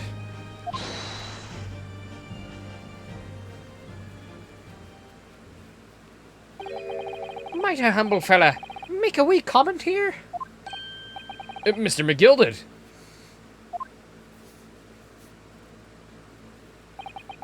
To be sure now, the two fellas who were sat on the roof that testified afore said nothing of the victim fall under the skylight. But, seems to me, my lord, that 'tis not much of a case of them not saying, but... Aye. 'Tis a case of them being unable to say. I think perhaps the two fellas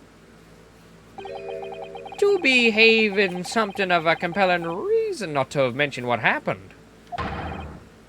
Would yous agree? Would yous not agree, fine ladies and gentlemen of the jury? My goodness, surely not. Those two chaps on the roof? You mean the ones who stuck the knife in the man were? Oh, they're gonna go for the both of them? Could it have been? Both of them? Just what exactly are you insinuating here, you blitherer? You rotter, he said, you rotter! What are you insinuating? This is a flaming outrage. I've had a good mind to give you a blinker in a minute. He'll give you a shine in a minute, he said, and so will I. Mr. Fairplay! Fair play to you. Ah, fair play, fair play. You're effectively accusing me, a city gentleman, a well-respected banker. And me, a very angry hatter. Suggesting that someone like me could have stabbed that man in the guts. It's a disgrace, it's scandalous, it's... I protest in the strongest possible terms. Murderer! Murderer! Okay, bro's laughing. That's right, I'll protest too about you, you rotten scoundrel. Bro's giggling to himself. Order, this is not the time, witnesses. Will not permit this wanton invasion to the stand. Return to the adamant room at once.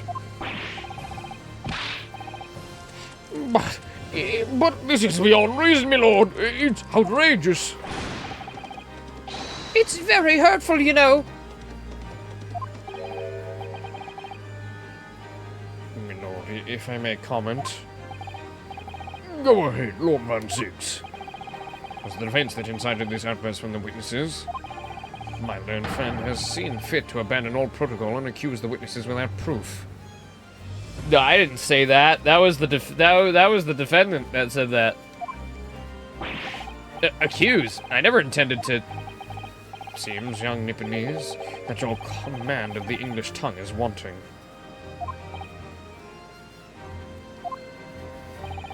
Who proposed to this court that the victim fell through the skylight from the roof deck of the omnibus? That hypothesis cannot possibly stand without the rooftop passengers being aware of the events. You have branded these gentlemen as liars. You have imitated their criminal guilt. In our British courts of law, this is what is deemed a baseless accusation.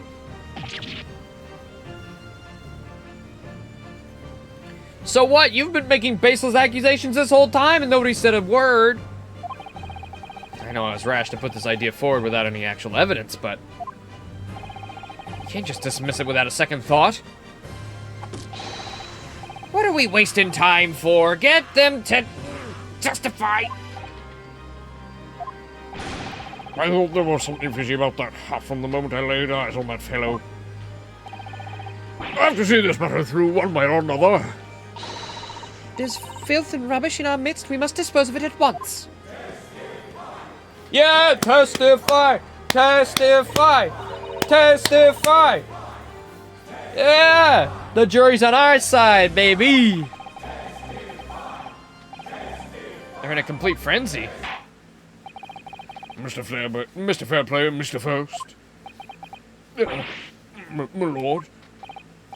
You will take the stand again and make another formal testimony. In reference to the indictment brought by the defense.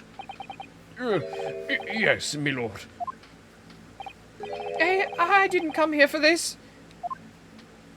There's no time to think this through. All I can do is keep pushing forward.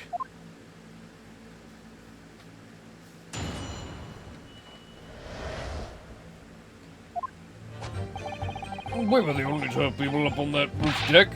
Dead or alive, I can swear to that. If anything had happened while we were sitting, don't you think one of the others would have noticed? In any case, neither of us knew the first thing about the victim. We had no reason to kill the man. The skylight was shut the entire time, I tell you. We couldn't have possibly opened it. I love that weird horse thing he's doing. It's very intriguing. Can I open it now?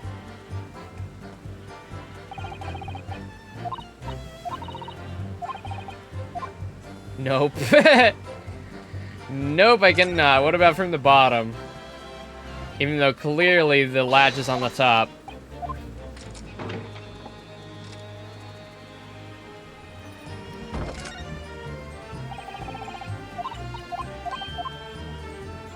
Yo!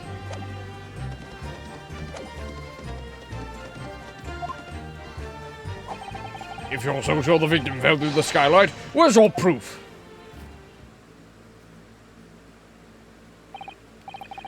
I must say that on listening to this testimony, it is somewhat hard to imagine how either witnesses could have performed any malevolent act on this open rooftop deck. Without the other noticing forthwith. That's right. You see, We're innocent, I tell ya! Although, logically, of course, the argument falls down if you two were in collusion with one another.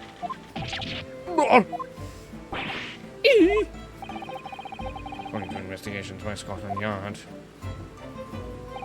the two witnesses share no common dealings. Well, I don't trust coppers, any more than I trust the stinking rich. Something doesn't feel right here. The trial is going in our favor, really. So why do I feel so uneasy? counsel for the defense. Over to you. Your cross-examination, please. Oh, yeah, my lord. Okie dokie. Hold it! So at the time, did the victim, Mr. Mason, climb up to join you on the roof deck? Absolutely not, Dickon. No question about it, he said. None at all. No, oh, but yes, of course. I remember seeing them both. I saw the victim inside the enclosed cabin talking with this man here. Is this true, Mr. McGilded? Dear me, my lord. At the risk of repeating myself. I boarded the omnibus alone and nodded off inside almost immediately. That's an outright lie. Without doubt, you were engaged in... Let me stop you there, fella, and ask, do you have any evidence at all? At all? No. It's all about evidence in the courts these days, so it is. You do well to remember that. I saw you with my own eyes. This is going so well. Hold it! Well, it was on the final run of the omnibus at past 10 o'clock in the evening. It would certainly have been quite dark, perhaps too dark to see clearly. Is this some kind of lark? Is this some kind of joke, he said? Is that what it is? Or perhaps one or the other of you fell asleep briefly? Are you found Dinkum, sir? Are you serious, sir? That's what he said. It's impossible, I tell you. I'd give you the keys to the vault if you could fall asleep in that bitter cold. If you did manage it, your eyelids would freeze shut and you'd never open them again. That's extreme. It was extreme, I tell you, and we had to put up with it because this man had locked the door. Any true gent would have unlocked it and let me in when I knocked. Really sorry about that, young fella. But you see, I was away with the fairies. I didn't hear you at all. That's a lie. I saw you through the glass. You were talking to someone.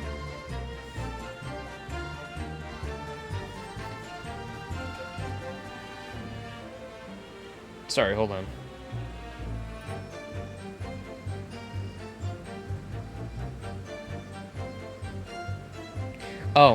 Oh, right, yes. So... Sorry to get an interruption by this, but, Arlo uploaded another video. There's been a few videos today. He did one on the Switch 2 and when it could possibly be released, which had a lot of compelling evidence for May 15th, surprisingly. Which, you know, I've been saying May for a while, you know. I've been keeping that train alive.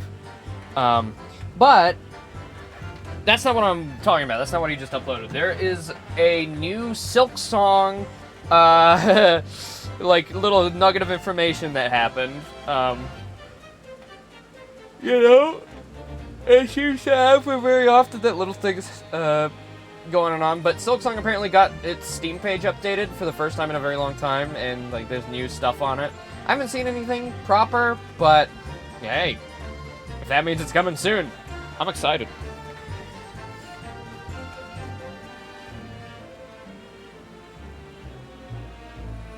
Alright. But yeah, no, sorry. That just completely distracted me. I hope it's soon. I hope it's soon. You know, we've been waiting so long. I saw a YouTube channel of, earlier that was, like, waiting for Silksong. I think from the day it was, like, announced. And they're up to, like, day, like, 1500 something. It's like, Jesus Christ.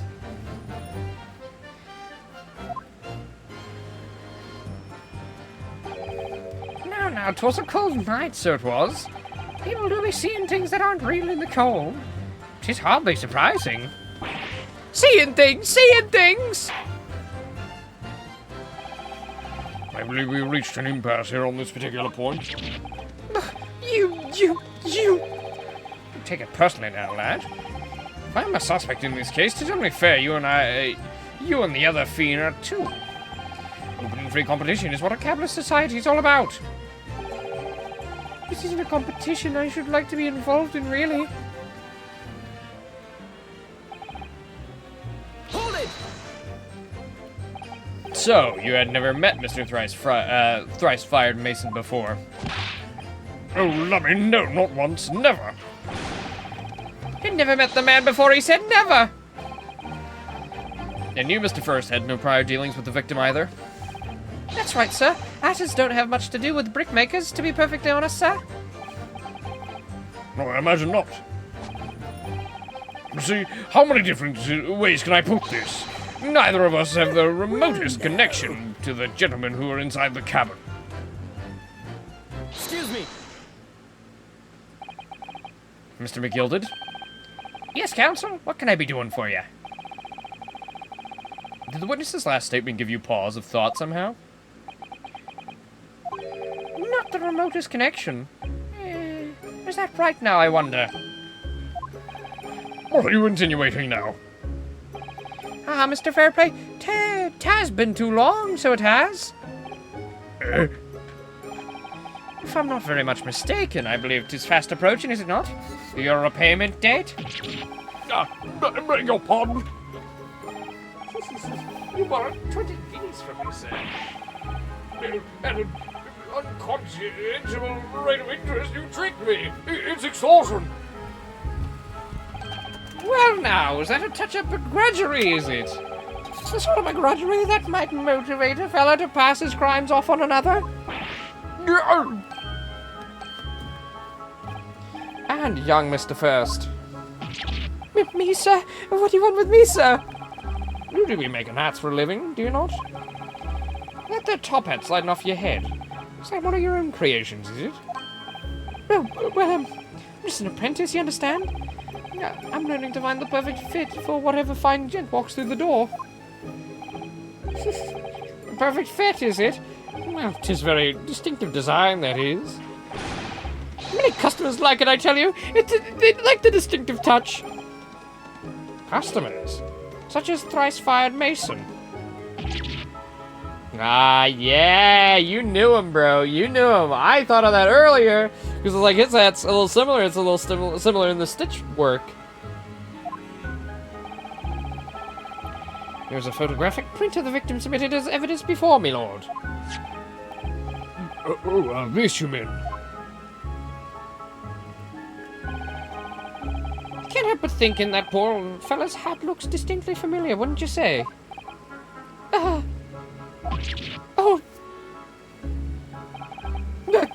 that's one of my hats. Aye, that it is. So it seemed the brickmaker was a customer of yours. The sort of customer I'd wager you could have had a wee quarrel with over the distinctiveness of the goods. No, sir, absolutely not, sir. Well, there's really nothing more to add. Wouldn't be right to say that the two fellas here haven't the remotest connection to the victim, you see? I rest my case. You little weasel! He's better at this than I am. Gosh, Mr. McGilded has certainly been thorough in his research, hasn't he?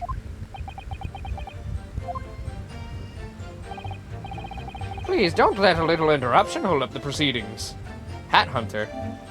For having identified the milliner responsible for the victim's hat. Oh. Wait, that wasn't even... Okay. That was optional? Alright, that was a gold trophy for that. Okay.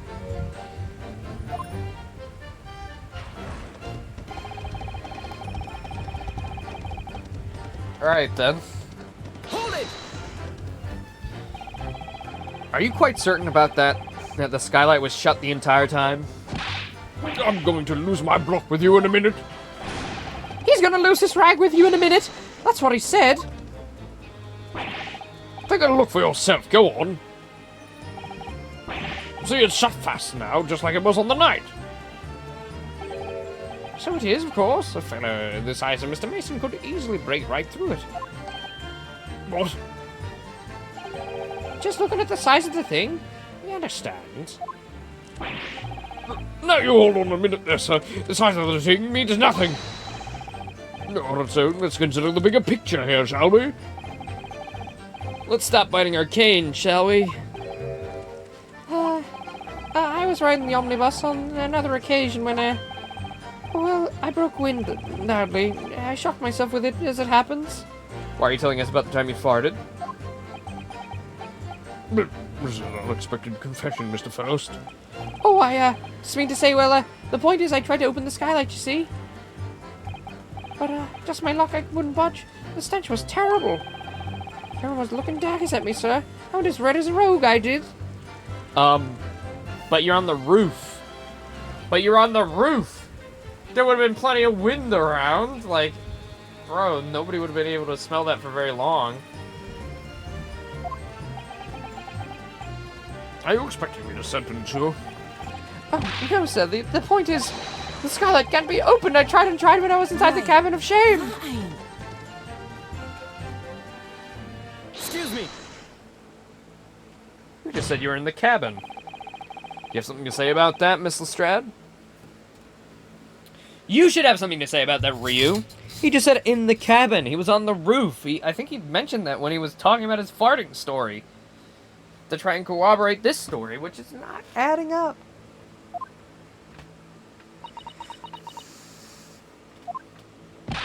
Miss Lestrade.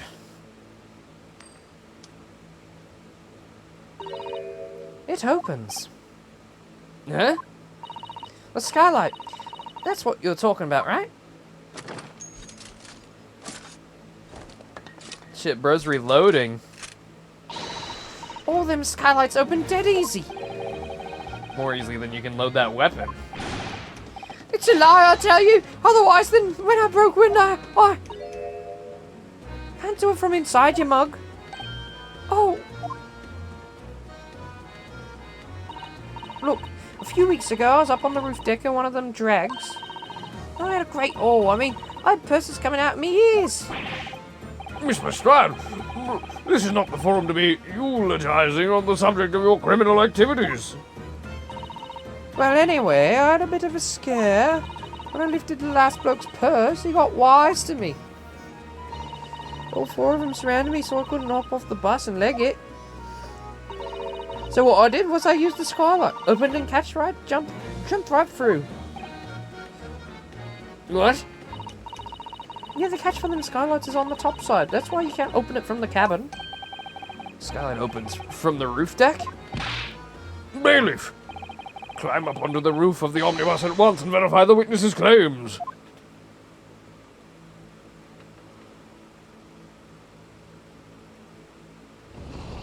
There you go. My hat! See?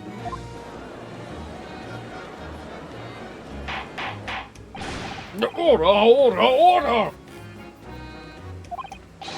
So it appears that this street girl's statement is quite true. I don't believe it. The skylight opens. And from the roof deck. Mr. Naruhodo! This could be the clue we've been looking for. Well, counsel for the defense, please continue with your cross-examination. Yes, my lord. Perhaps we should investigate for ourselves.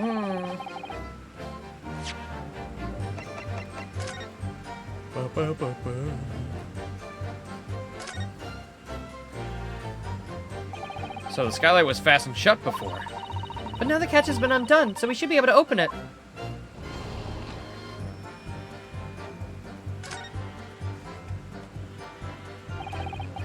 Certainly see inside the carriage through this opening, that's for sure.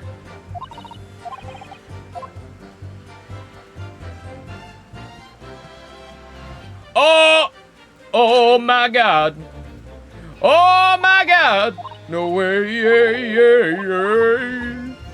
Oh my god! Oh ye gods! I gotta do it from inside now.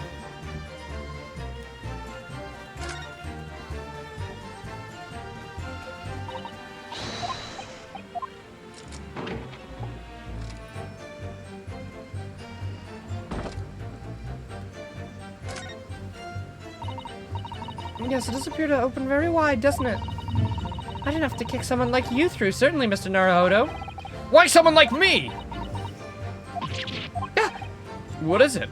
Look, just there. Look at this. That's without question. It's blood. Why is there a blood stain here? Surely, it can't be unrelated to the case, can it?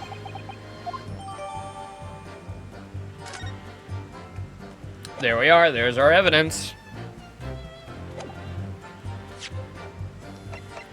Objection! Objection! Objection! On the night in question, the victim was fatally stabbed in the stomach. And immediately afterwards, the victim's body was pushed through the skylight into the cabin below. Those are the facts, and the irrefutable proof. Remains clearly visible in the omnibus that stands before us today in this very courtroom. What? That's under humbug. He said it. He said it. He said the line. He said the line. You can't possibly have any evidence. No, you can't. I mean, we didn't do it. I tell you, it's impossible. Irrefutable proof in this courtroom.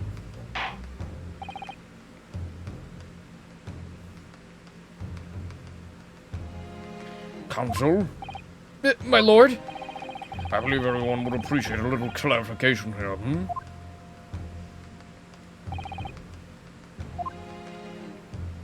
Wow.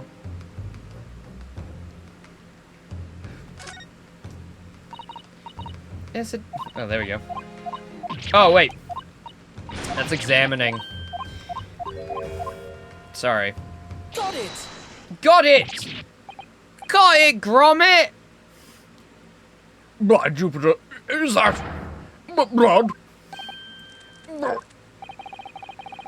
This bloodstain proves two things. Firstly, when the incident occurred, the skylight of the omnibus was open. What? And secondly, the victim was already bleeding when he fell through the opening. Oh my. And so it follows that Mr. McGilded, who was inside the enclosed cabin himself at the time, cannot possibly be guilty of this crime. No! Oh! No, I gotta pay my 20 guineas! Oh! Order! But the blood could have sprayed up there when the fellow was stabbed inside the cabin. It only found its way to that one particular spot on the skylight. Sure, that'd be very convenient. And let's keep in mind, shall we, that the skylight latch can only be unfastened from the roof deck. I myself wouldn't have been able to open it now, would I? There's no way to know for certain, is there? If the gent really fell through the skylight, I mean. Why don't you have a good look at the floor of the cabin between the two seats, Mr. First? But that blood wasn't there before. It's all too plain to see, if you see. There's the aftermath that shows the poor fella dropped from the fair height right there. There it is, so it is. No. But that can't be. It's all. My fellow juror members, I think we can all agree that this is clear proof of the defendant's innocence, can't we? I believe we can, yes, sir. It's clear to me now where the filthy rubbish can be found in this courtroom.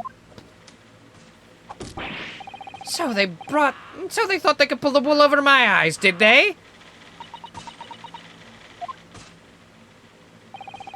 I won't tolerate any of the guild's characters being sullied with blood. I won't tolerate it. Oh, I always knew that nice gentleman who gave us that delightful park couldn't have done such a thing. Round three then, everyone. 1, 2, 3. Objection! Oh? A chilling performance, Mr. McGilded. Oh, and what would you be referring to there now?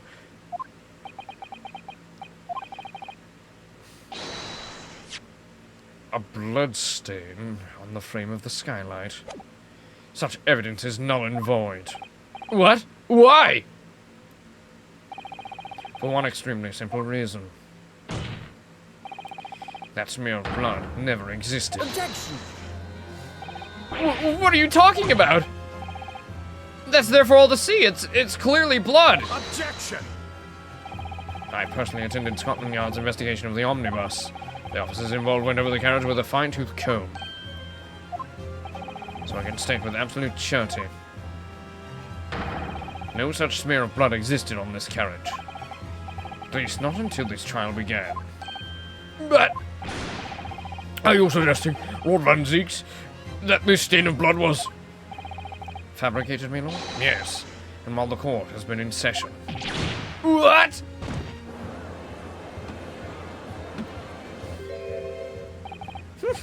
What a palaver. I must say I didn't expect such crude reasoning from a prosecutor of your standing, Mr. Lord Van Zeeks.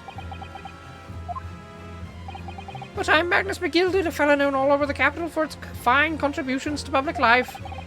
I don't take kindly to slander, and fight it to the bitter end. Even if it's rolling off the tongue of the raper of the Bailey. Mr. McGilded, I realize that this is your first appearance in court as the accused. However, I'm well aware of your involvement behind the scenes in a great many affairs of dubious nature. You're very adept when it comes to avoiding getting your own hands dirty. And each time it happens that a case you're involved in is investigated, you adapt the facts. Adapt the facts? What does that mean? When you wield a fortune of the size of Mr. McGilded's, however ill-gotten it may be, nothing is impossible. Tampering with evidence, manipulating the scene of a crime, bribing witnesses. I toast your ability to concoct the most convenient of stories, sir. Toot toot. Lord Van Zeeks. This will not do, to be sure. Will it now, Council? No. To think, it's fair to say, this does all sound rather far-fetched excuse of a desperate man. The blood on the skylight didn't exist, ye say. But if you will cast your minds back, is it not true that the omnibus there has been in the courtroom for the entire time? How could anyone possibly put a smear of blood in it without the world and his wife seeing? Ain't that right now, Council?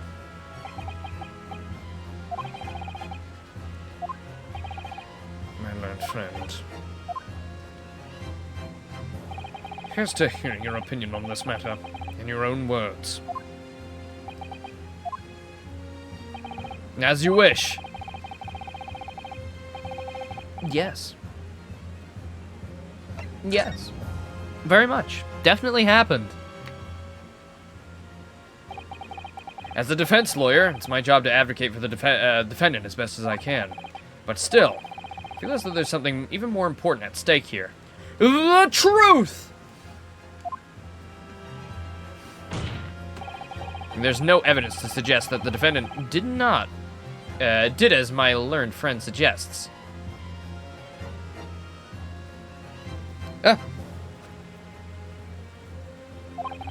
However, in terms of having the opportunity to carry out the alleged tampering, there is one possibility. Oh, Good gracious! Explain yourself, Counsel.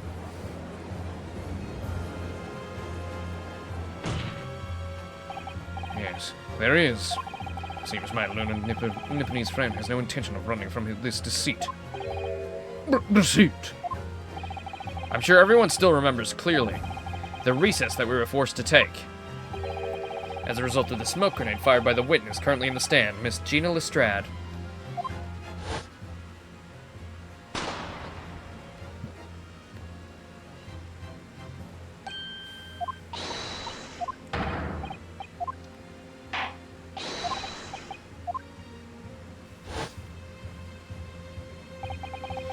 The courtroom was filled with smoke and everyone was thrown into confusion. All of us were made to leave this chamber. In that brief interval, under the veil of smoke and all the chaos, it could have been possible to steal inside the omnibus.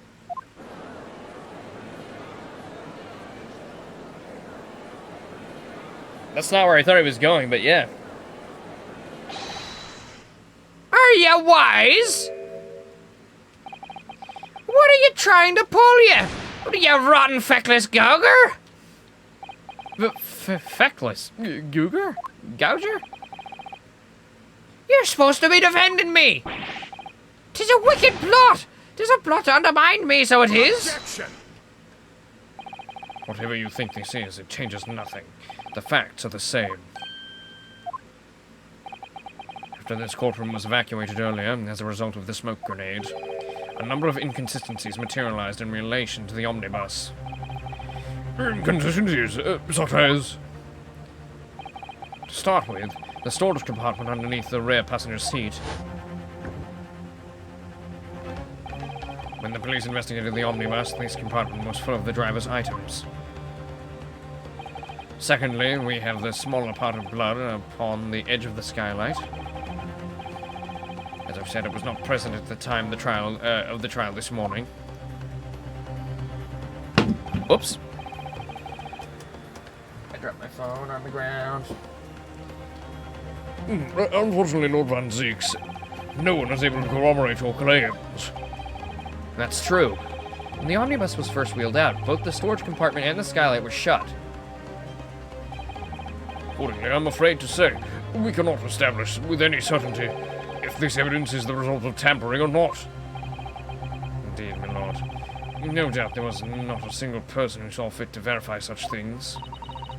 What do you think? Sorry? About the omnibus. Is there anything else unusual about the omnibus?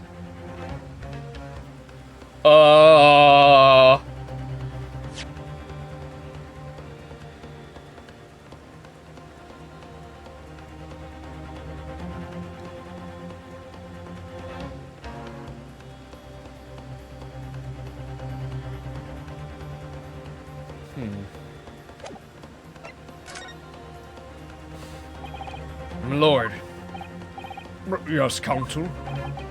there is one further inconsistency. A mark that surely could not have been present at the start of the trial.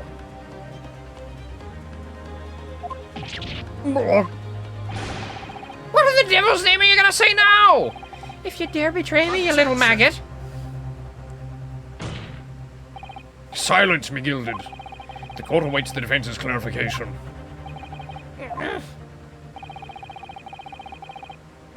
This trial keeps swinging one way and then the other. I have no idea what's the truth and what's deception. What am I supposed to believe here? I shall have to ask you to elaborate, counsel.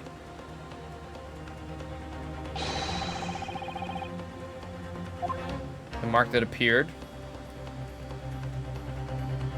The blood appeared. That was not there before. I don't know if he said that before. Got it! If we consider the victim fell through the skylight onto the cabin, we expect to find signs of blood where he landed. But as far as I recall, this bloodstain on the cabin floor was not there when the omnibus was first brought into the courtroom. Good Lord!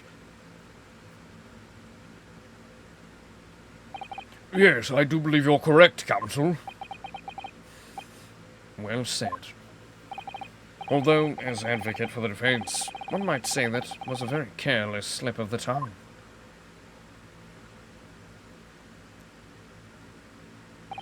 I believe that the bloodstain on the floor is a decisive piece of evidence. And as a defense attorney, I advocate for the truth. I don't want any false convictions.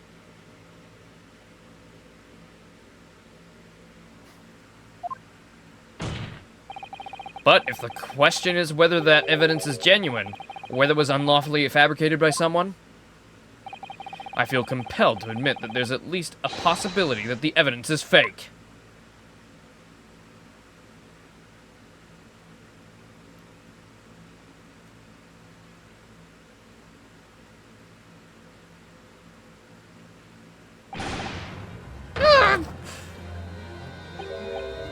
This trial's over. Mr. McGilded? I've done everything I possibly can to cooperate with the court, but 'tis all over now. But you're the defendant! 'Tis over, I tell ya! Memory, recollection, what people think they saw, 'tis all a nonsense. Facts are what counts, and the fact is, that bloodstain is there now. Well, Over the course of this desperate trial, long and extremely drawn out as it's been, that good-for-nothing Reaper of the Bailey has failed to present any decisive evidence at all. I'm scandalized, so I am. I thought better of Lord Van Six. Well, my lord? I must concur with the defendant. The unaffirmed recollections of an individual cannot stand as evidence. At this moment in time, this particular bloodstain in question is very much in existence. And in the absence of any credible method by which to prove its alleged previous non-existence, I regret to say that it would be improper for this trial to continue. your lordship can't be serious. Lord Van Zix, what's your position? Prosecution, my lord, has no further witnesses or evidence to present. Very well. In that case, I believe we have explored every possible avenue in this matter. I shall proceed with my adjudication. As a formality, I am, of course, obliged to confirm with the defense first. What formality? As things stand at the moment, it would seem that Mr. McGilded will be found not guilty, Yeah. which would mean we've won. Is that really the right outcome here? Is it really alright for the trial to come to an end now, with all these unexplained inconsistencies? Counsel for the defense, your closing statement, please.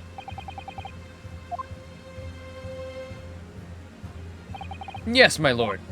The defense believes the defendant could be guilty. I'm here in this courtroom today to advocate for the defense of my client, Mr. McGilded.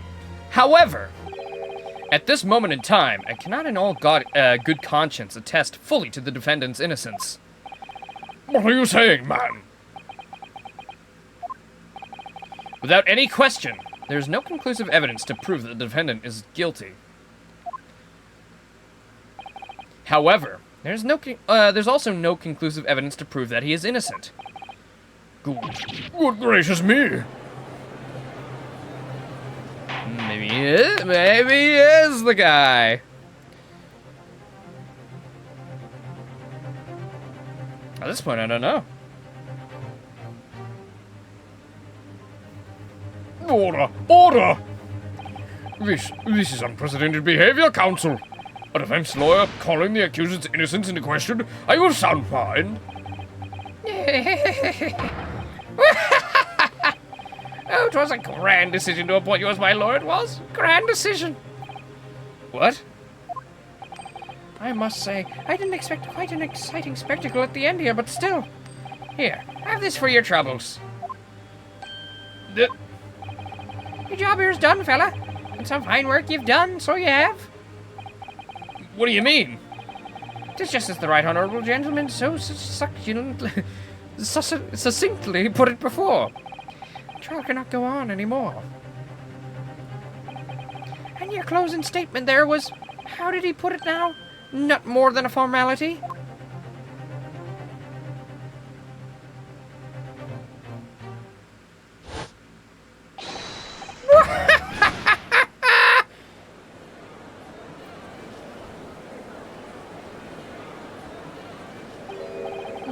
I really don't know what to make of all this. Was the evidence we've seen genuine or was it fake? His lordship would be fuming if any unsightly rubbish should be disposed of promptly, as I said. The stinky rich are always guilty of something. Mark my words! I feel terribly ashamed that I ever doubted that lovely man who gave us that lovely park.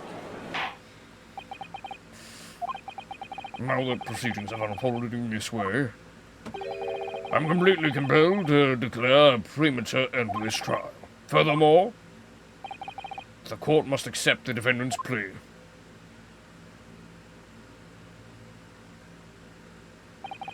I thank you kindly, my lord. Uh-oh. I hereby pronounce the verdict of this court. Objection!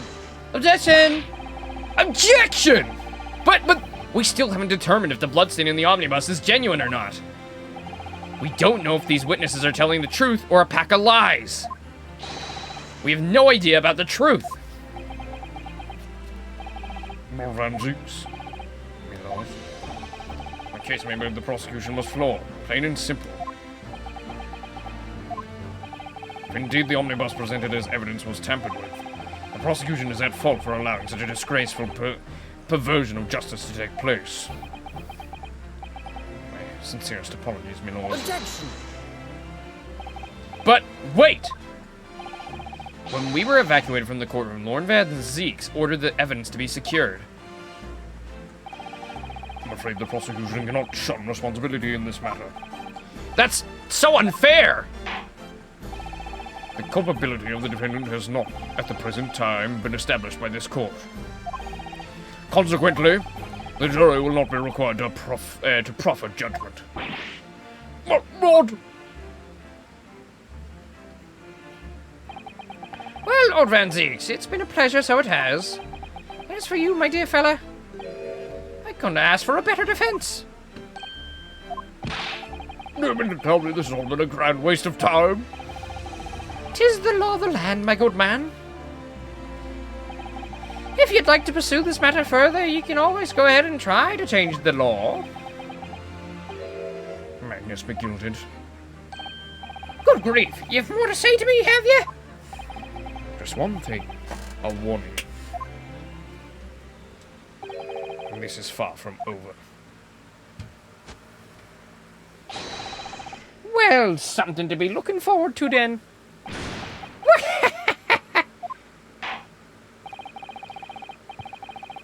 I hereby pronounce the defendant, Mr. Magnus McGilded. Wait, what? For real? Yippee? Fireworks, even. Yippee? Question mark? That don't feel right.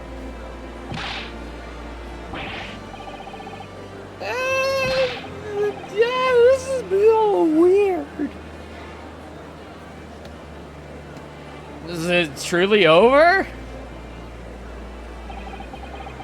The courtroom in pandemonium for the second time that day. The judge delivered his verdict.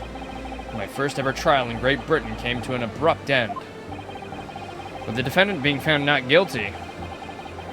Ostensibly a victory for us.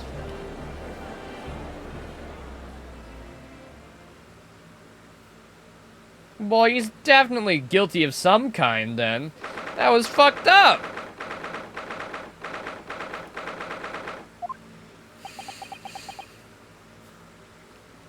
Innocent till proven guilty? We didn't prove shit! We didn't prove he was innocent, we didn't prove he was guilty. We proved he was... TBC.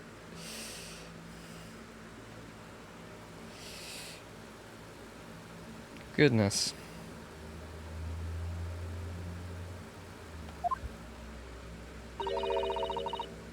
Certainly was a long trial. Yeah, it was. Your first ever trial on foreign soil, and your first victory. It was a wonderful performance. My heartfelt congratulations. And to you, Miss Susato, thank you for your assistance. I suppose we should be happy.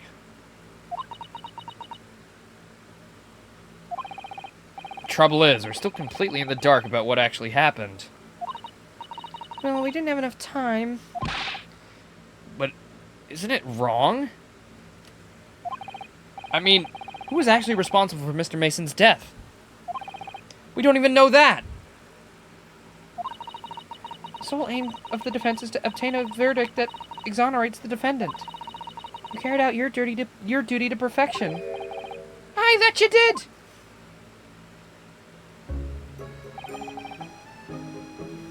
Mr. McGilded.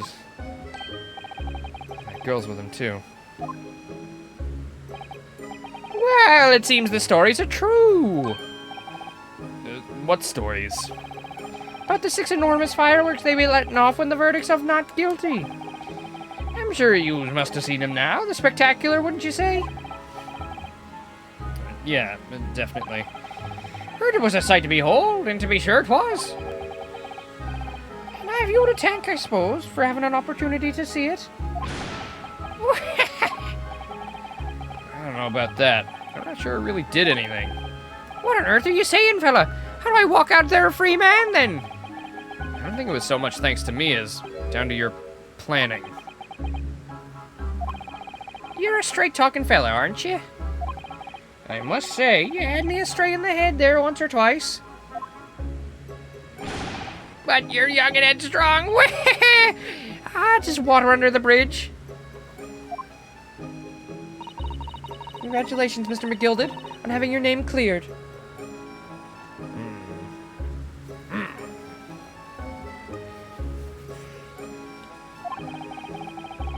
Nothing's resolved. There's only one thing that matters to me. Oh? They've all seen that I didn't do that odious and obstinate deed. 'Tis grand, is it not? I suppose it is. Yeah, the fine fellas of Scotland Yard can take matters in hand and sort out any wee details. They'll see it for what it is. They'll get to the truth. I have absolute faith in them, so I have, after all. I do be providing a good number of their wages with all the taxes I pay. It's not that funny.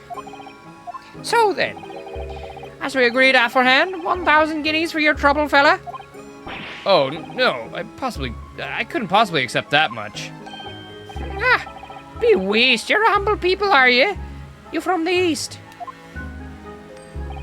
Well, if you insist.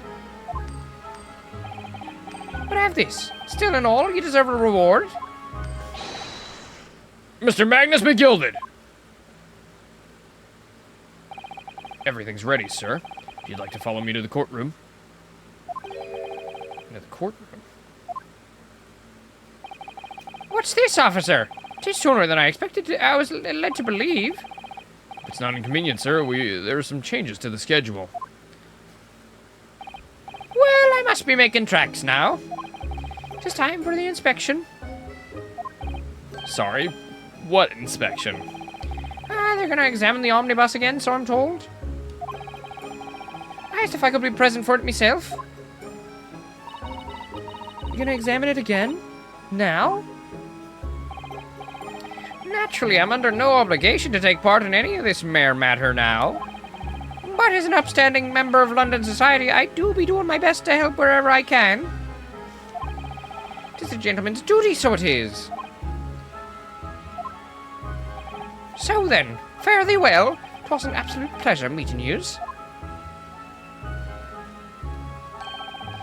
Hope you have a whale of a time while you're studying here in Great Britain.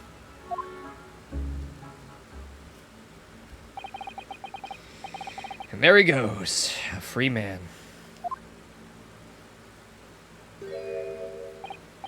Oh, I forgot she was here too. Hey, whoa, okay, whoa. Don't move! Whereas I want to say, get a move on. She really does take forever to load that thing. Miss Lestrade, would you mind putting that thing down? You're a grown-up, Sorry? and I hate all grown-ups. There you are. Ah! Nook! Ah! Naughty, running off like that. Is this some kind of picnic? Who's this little girl now? It's the girl. It's her from the freaking title. Some kind of picnic? Who's this little girl now? I'm taking that with you as well. I was looking forward to the trial run of my experimental smoke grenade launcher. Oh, do you want to play? Oh, you won't beat me. Excuse me, but who are you? Oh, good day to you. The inventor of that machine. The inventor? Well, normal smoke grenades are so dull, don't you agree? Right, all right. If you have to be shrouded in smoke, it could at least be a pretty colour, I thought to myself. Well, do we have to be shrouded in smoke, though, at all? I just took my eyes off it a moment whilst I was changing onto a different omnibus, and she pinched it. Luckily, I fitted it with a telegraphic beacon. What's it? What? No idea what this girl's talking about. I love her design. She's so adorable. Anyway, you're coming with me now. Back to my laboratory. Oh, what for? To apologise, of course, silly. To my technician. Or you mean, say sorry? You must say sorry when you've done something wrong. Surely an adult has told you that before. Insult. I don't listen to adults. Come along then, follow me. Fine, have it your way. Ah, good. I see you. You know what to do right on the end. Fairly sure that what she wants is not to get shot by that massive gun of hers.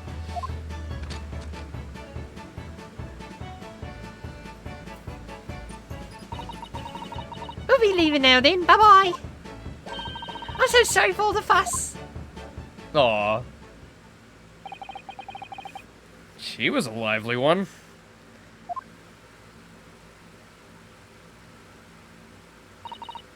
Well, do you think perhaps we ought to, be on our way now too? Yeah, you're right, but where to? Oh, We haven't had time to find a place to stay. No sooner had we arrived in London than we had to rush here. All our traveling cases are still with the bailiff. I was originally planning to spend today in search of lodgings. But at this late hour in the day, I'm afraid we may be out of luck. Don't worry though, I've got a plan. If the worst comes to worst, I've heard of a lovely park where we could spend the night. Please tell me you're not thinking of the McGilded Park. It might be a little bit chilly at this time of year, but our youthfulness will see us through. I'm not so sure about that. I think a midwinter London might well freeze a young person solid, just as easily as an elderly one. Oh dear, that doesn't sound agreeable. I certainly regret turning Mr. McGilded down. That 1,000 guineas could have paid for a lovely warm room, or mansion.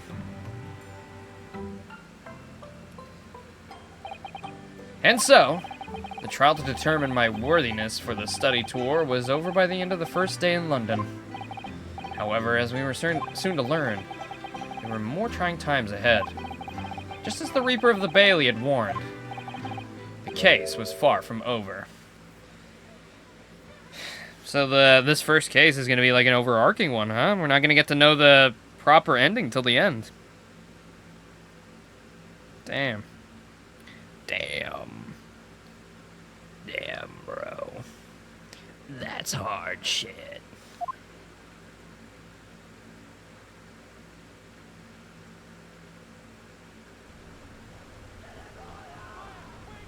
Are they burning the omnibus? Oh my god, they're burning the omnibus! Oh my god! How did this happen? I don't know, sir. By the time I got here, it was already engulfed. No one was supposed to be Engulfed? allowed in here before we started investigating. Someone was locked inside? No. Oh, good God. There's someone in there.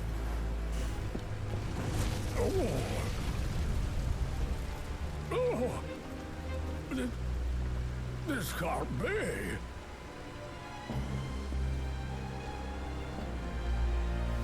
Man, Zeke says... Wait. Was that Scar in his 3D model? I don't remember seeing that. I didn't notice it. Maybe it was. I can't remember now. And... the Realm of the Reaper. Oh, wow. The Adventure of the Runaway Room, and now the Clouded Kokoro. The Adventure of the Clouded Kokoro, the Unspeakable Story, Great Departure. Oh. The Unspeakable Story. Wait, we only have 2 episodes left already?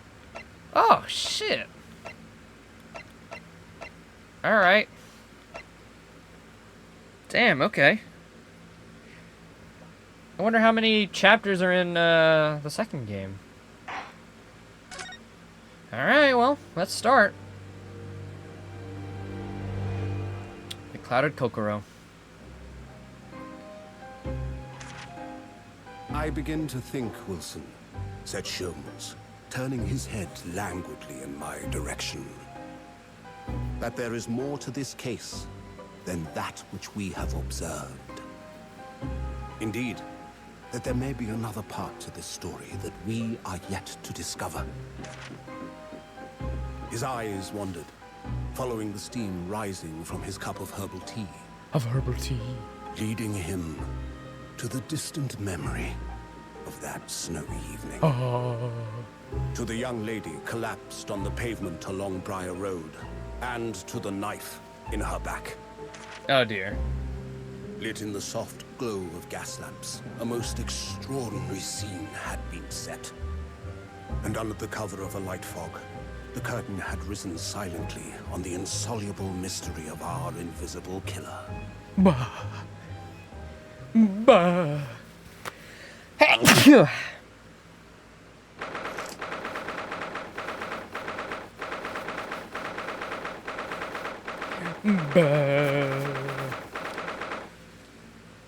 The Lord Chief Justice House. Oh god, that went everywhere. Ugh.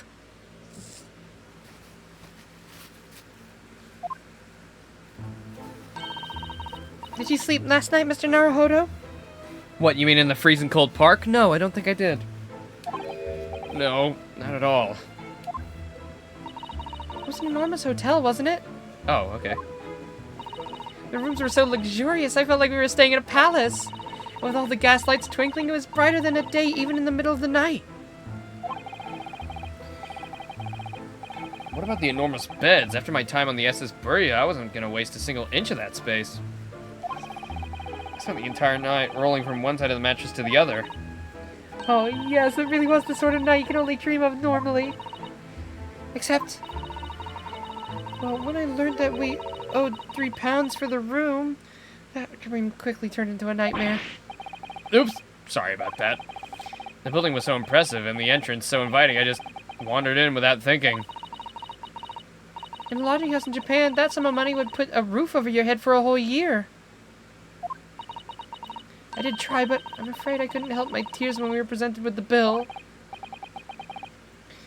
I really am sorry.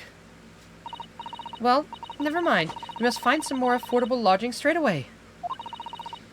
If we're not careful, our entire stipend will be used up in 10 days or less. Ugh, London's a scary place. Good morning to you too. Oh, yeah, we are, well. Good morning to you, Lord Chief Justice. We've come to report the outcome of the trial at the Old Bailey yesterday. Sada-san's amazing. She doesn't bat an eyelid even in the presence of the imposing Lord Strongheart. Yes, I believe you had a very comprehensive initiation into British courtroom practices.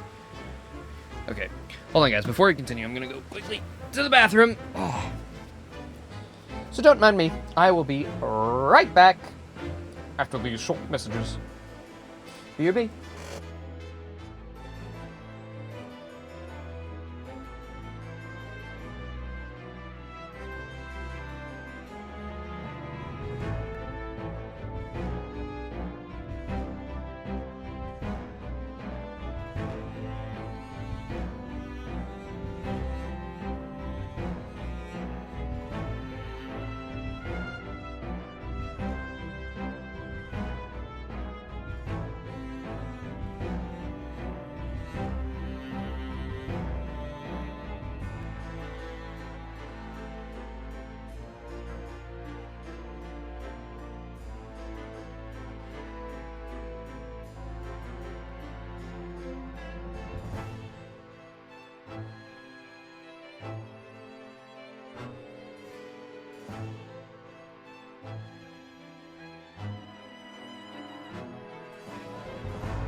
I'm back. I'm back. I'm back. Let me just open my skylight in my window real quick.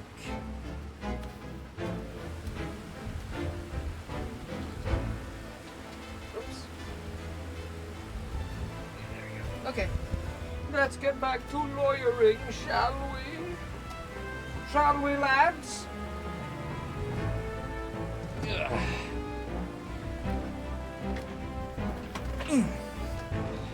All right.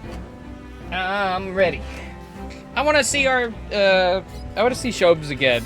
I think his silhouette was in the little chapter thing, so I hope we get to see him soon. And his daughter, or his niece, whoever that was. Yes, I believe you had a very comprehensive initiation to British courtroom practices. Oh, yeah, it was, very eye-opening. Thank you. And in accordance with your instructions, Lord Strongheart, Mr. Naruhodo performed his duty to the end. Yes, I've already been apprised of events. You conducted a remarkable defense. You may consider the test passed. Oh. No longer are you a student from the Empire of Japan. You may henceforth claim to be a fully fledged lawyer. My country is delighted to welcome a young talent from such a remote eastern island. Yeah, thank you very much. So, I'm a lawyer now? I didn't even have to do anything. I mean, most people have to study for like 8 years. I got it in like a 1. Well, less than. Now, in the view of your new appointment, I have a fresh case in mind for you. I'd like you to take it on at once. I trust that won't be a problem. Another case already? Nothing trains a lawyer better than practitioner experience. I'm sure. I don't sense any dissatisfaction, do I? It's just that yesterday's trial ended usually. I haven't quite come to terms with it. What's to come to terms with? The man was clear. What more were you hoping for? The truth. I was hoping for the truth, Your Honor. The truth. Nothing more, nothing less.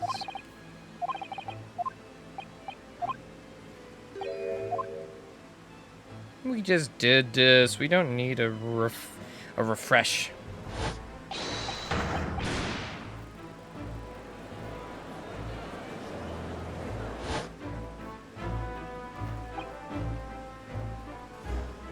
I just can't help wondering. What if Mr. McGilded really was innocent? Mr. Naruhodo! It's just that I never managed to ascertain the truth. And then the trial ended. Well, you needn't let that trouble you a second longer. Sorry? What do you mean, Lord Strongheart? Magnus McGilded passed away immediately following the trial. Oh, shit. He's dead! He burned himself in the carriage? Okay. No. What? Mr. McGilded's dead?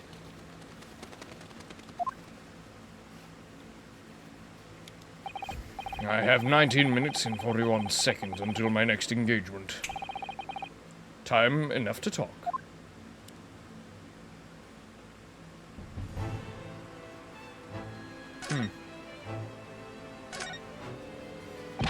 I don't understand. What happened? How can he be dead? After the trial concluded yesterday, there was a great commotion in the Old Bailey. As you'll presumably recall, an omnibus had been wheeled into the courtroom. Yes, yeah. Of course, that was the scene of the crime which Mr. McGilded had been accused of. Precisely. Well, while the bailiff's attention was diverted by some other matter, the omnibus went up in flames. Oh. How could such a thing have happened? It is being investigated as we speak, but already the police have identified a corpse. Inside the charred shell of the carriage is that of the McGilded. That's awful! The man must have slipped inside once the bailiff's attention was elsewhere. Bailiff really needs to pay more attention. Yeah, you're telling me he literally killed a guy by that. How could that have even happened? That's also being investigated as we speak. Thinking back now, immediately after the trial, Mr. McGilded did mention going back into the courtroom to look at the omnibus.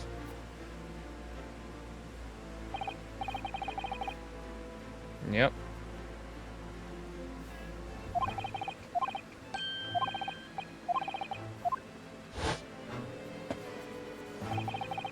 an inspection of the omnibus.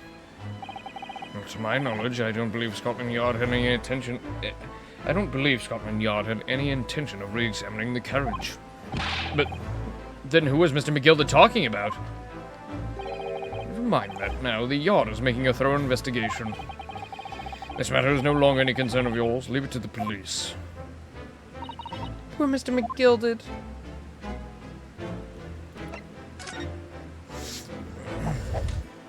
So, how'd you find your first taste of our country's Supreme Court? I don't know. I mean, it was... Wow. Mr. Manarohodo means that the whole experience was steeped in Some solemnity? Solemnity of Great Britain's long history. It's really a world apart from our own judicial system in Japan, which is only a few short decades old. Wow, Susato-san has such a way with words. He has such a way with words. And you seem to have a way of failing to find the right ones. The judicial system here is the most advanced in the world. Learn all you can. Most advanced in the world, is it? It was fortunate that your very first trial was a simple affair. Simple. That was simple? As I believe I mentioned yesterday morning, it was a trial you couldn't lose. I don't mean to be contrary, Lord Strongheart, but that case was anything but simple. The circumstances of the case were so incriminating, I was stunned when I first heard them. In fact, I'm still finding it hard to believe that we managed to get a favorable verdict. It is something funny? No, my apologies. However, the fact is that you did receive the not guilty verdict you set out to achieve. And that can only be attributed to exceptional talent, wouldn't you agree? Well, I don't know about that. But if you insist. Well, never mind. You exceeded my expectations, I freely admit. That much is at least the undeniable truth. Which is precisely why I have prepared the new case for you that I mentioned before.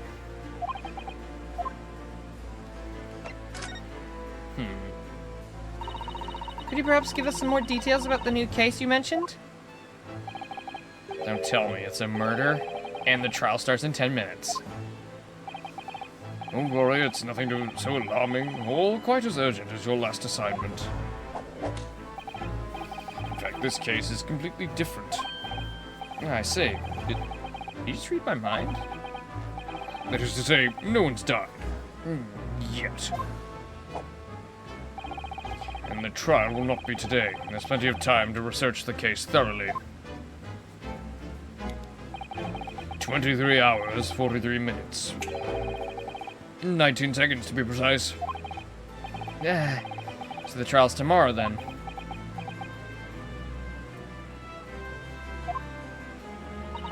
Is everything all right? Oh, yeah. I'm just a little confused, that's all. Yesterday's trial was, well, it's left me wondering if I'm really cut out for being a lawyer. Oh, Mr. Naruhodo. I don't know if I could face standing in that courtroom again after Mr. McGilded's trial. Ah, yes, I nearly forgot. There's one similarity with yesterday's case. Once again, there's currently no one to advocate for the defense. Oh. If the situation remains unchanged, the trial will start tomorrow with the defendant unrepresented. And if that happens, I need not remind you of the inevitable outcome. Most terrible end awaits the defendant. Yes, that's right. Here we go again. Here we go!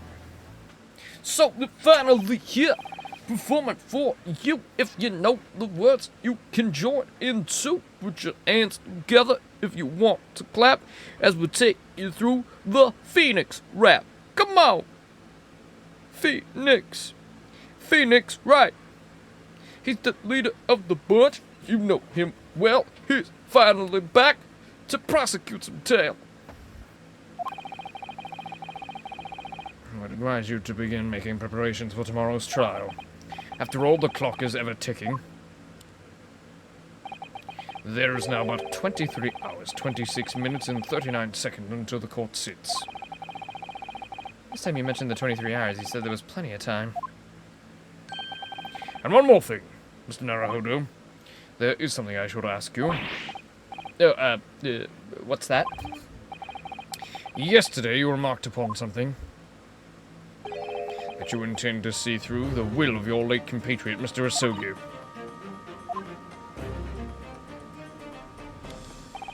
I would be interested to hear what exactly you meant by that. Inside 34 seconds. Oh, well,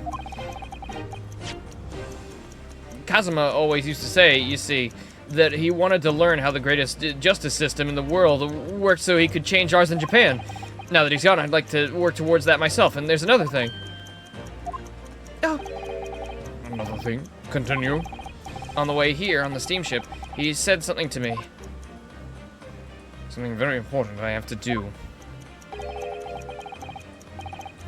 Something very important, and what exactly would that be? He never had a chance to tell me. I suppose he would have done if he'd ever made it to Great... You're out of time. Well, thank you for the enlightening discussion. Mr. Naruhodo, what was all that about? Mr. Asogi never once mentioned anything of the sort to me. Yeah, you weren't his boyfriend, dude. I don't know what to tell you. I urge you both to focus your attentions on the matter at hand. I've taken the liberty of summoning the police inspector in charge of the case. He'll be able to appraise you of the details.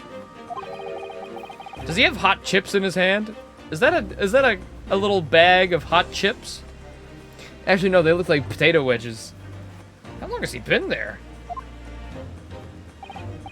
So, I wish you the best of luck, and I bid you farewell.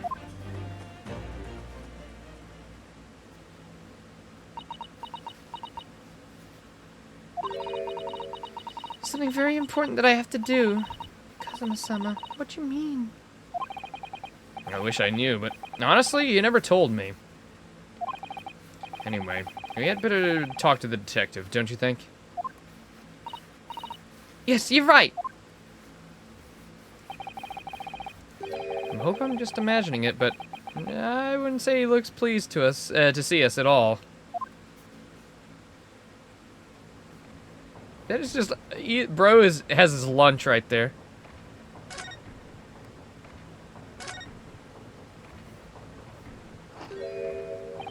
Oh, yummy.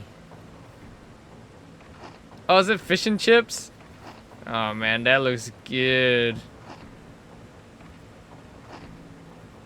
Could we trouble you? What do you think? Lovely weather, isn't it? What's that ever got to do with anything? Listen to me, you young Japanese upstart. Some frippery about the weather doesn't get every English gent eaten out of your hand, you know. But Tasada-san told me it was foolproof. I'm a busy man, I'm a busy, very busy man. There's a crime scene to investigate, but I'm here having to give to the likes of you were talking to. I'm ever so sorry. Can you imagine what the other officers were there will be saying to him? Haven't seen Gregson anywhere, have you? No, he's too busy with the bigwigs these days. All because of this bumpkin who's here on a jaunt from a country I've never even heard of. Yeah, that ripping sound, that's the reputation at the yard going to tatters. They need to rip us apart as well. I believe we've been introduced. This is Mr. Ryunosuke Naruhodo, a defense lawyer. Eh? It's a pleasure to meet your, make your acquaintance. I'm Mr. Naruhodo's judicial assistant. Eh? It's lovely weather we're having today, isn't it?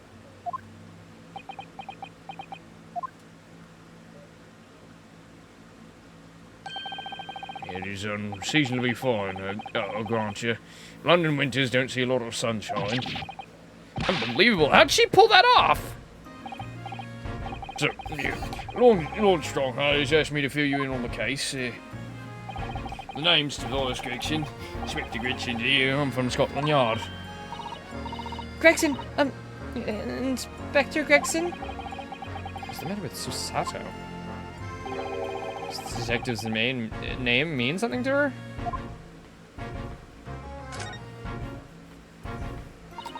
Inspector, are you perhaps the Inspector Gregson?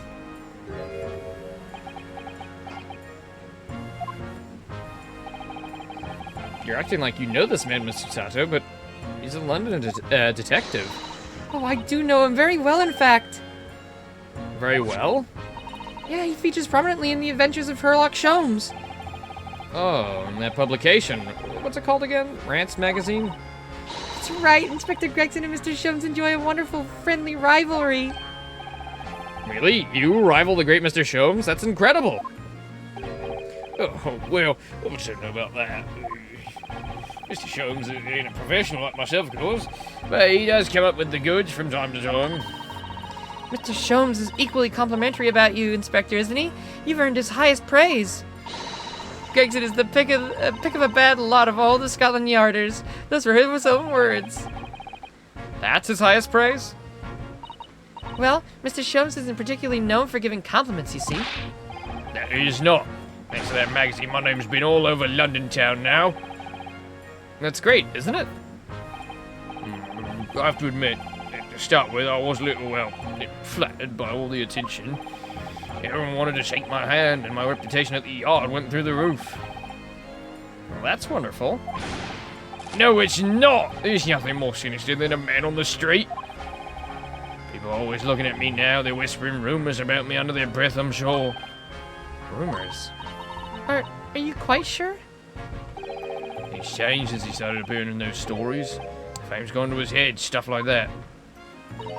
Gosh, do you really think people are saying such mean-spirited things about you? Like I said, they whisper, so I can't exactly hear what they're saying, but I know what folks are like. I'm sure that's what they're saying, as sure as eggs is eggs. I get the feeling this detective could be very hard work.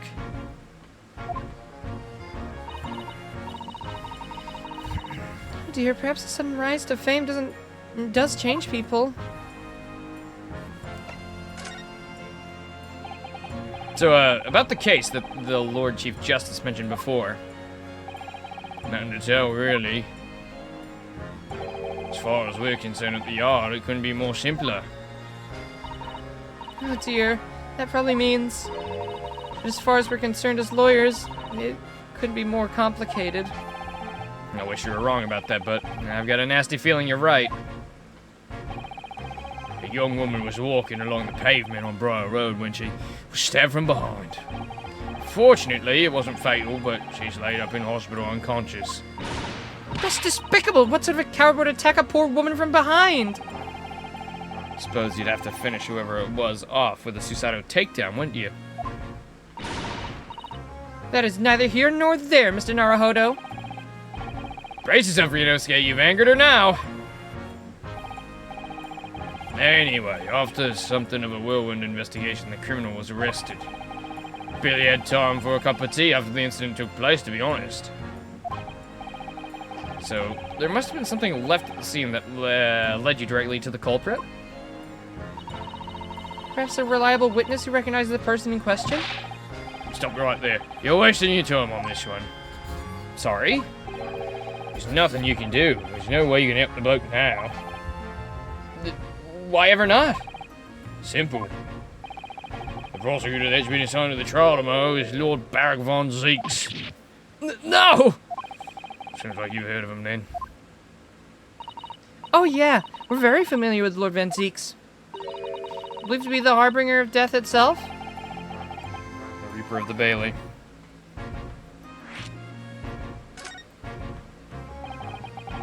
Lord Barrack von Zeeks faced him in court yesterday. Mr. McGill told us about him before the trial, didn't he?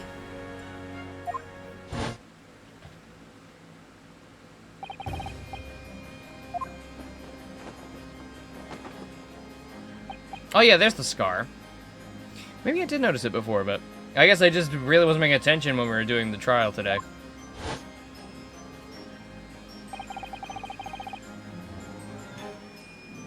This is Reaper of the Bailey nickname. I suppose he's earned that because every defendant he advocates for is he advocates against is found guilty. Is that it? Well, if that's the case, we should inform you, Inspector. In yesterday's trial against Lord Van Zeeks, Mr. Naruhodo secured a victory of not guilty.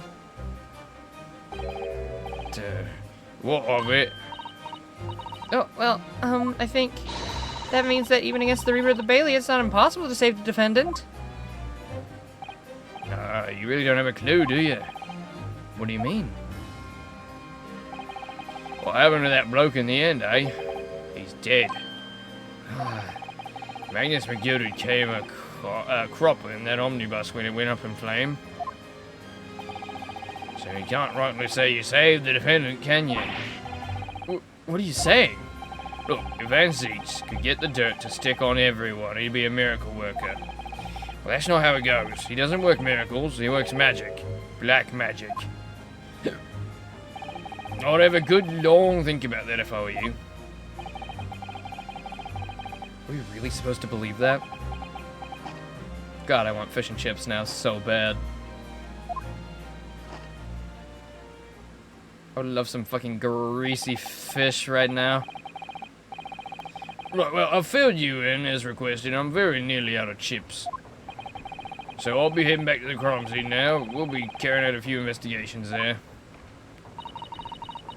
It was Briar Road, you said, didn't you? Where the incident took place? That's correct, ma'am. And if you head over to the holding cells, you can meet the criminal himself. You branded him a criminal already? He's as good as, shaking like a leaf in his cell he is. Give you a good chuckle if nothing else. He's inmate 53. Speak to the jailer and he'll show you the way.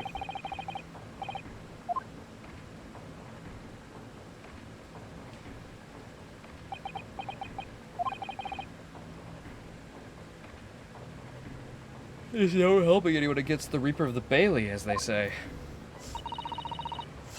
Something troubling you, Mr. Naruhodo? Yeah.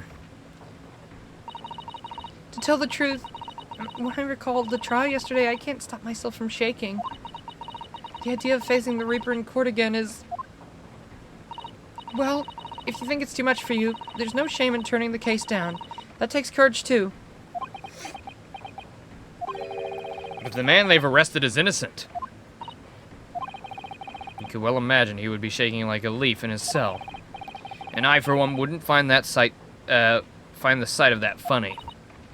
So, If I'm honest, I'm still reeling from the shock of yesterday's events myself. And I'm really not sure if I'll be able to help this man, whoever he is. But I'd like to try, so I think I'm gonna make some inquiries. Will you help?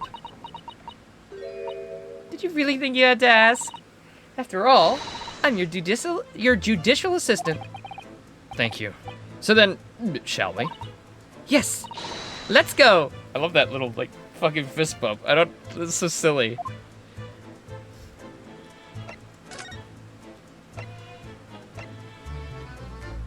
Leaks and rumors galore, yep. Talked a little about that earlier. We got Silk Song rumors and leaks. We got... Apparently... Oh yeah, I didn't mention this one. The Switch 1 Direct rumors are back for some reason, even though the Switch 2 Direct is literally next week to the day. Like, bruh. Really? They say it's gonna be this week. It's like, that close? I could, I could have, like, really seen them doing it in February. If it didn't happen in February, I was, for sure it was not gonna happen at the end of March, but I mean, I don't know. It's a little silly. I'm not sure. And the release date being May, I'm sure. Nate the Hate said it's real. Oh my god. What, the Switch 1 Direct? But also, all the evidence for it being a May release Hey, I've been keeping the May train alive this whole time. I've never once... You know, I've said it's possible it won't launch in May, but I've got a good feeling it will. That's like the earliest it could happen. And there's lots of evidence right now that's coming out. I'd say go watch Arlo's video on it. That's a very concise put together of the May release date. He did a good little summary, so I'd recommend that. That's what I watched before stream. So Nate the Hate is saying that Switch 1 Direct is real and is going to be this week. Well, alright Nintendo. If you got enough to show for a Switch 2 Direct and a Switch 1 Direct, hey, I'm here for it. That would be great. 2 Directs in like a week time? He doesn't know what type of Direct, so be ready for a partner showcase. But if it's Switch 1 oriented, I don't know if it'll be a partner showcase. I think if it's going to be anything except a normal one, it'll be a mini. I think it'll be a mini. And we might actually get some shadow drops because it's so late in the year. And we got, I think the last thing we had was, oh my god, wait a minute, I'm not subbed. Yay, 28 months. Hooray!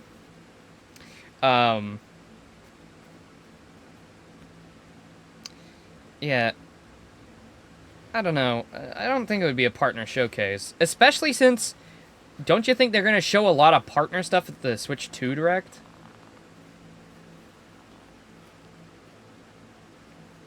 Like, I think there's going to be a lot of partner stuff there for Switch 2. I don't think they're going to do a Switch 1 partner thing.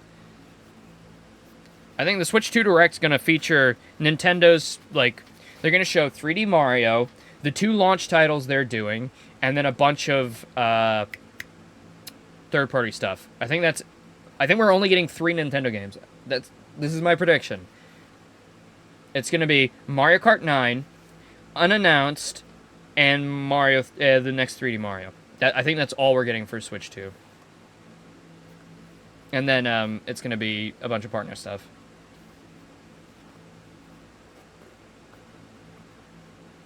Switch 1 Direct because every game at Switch 2 Direct can only be played on Switch 2. There you go. I think that's a good point.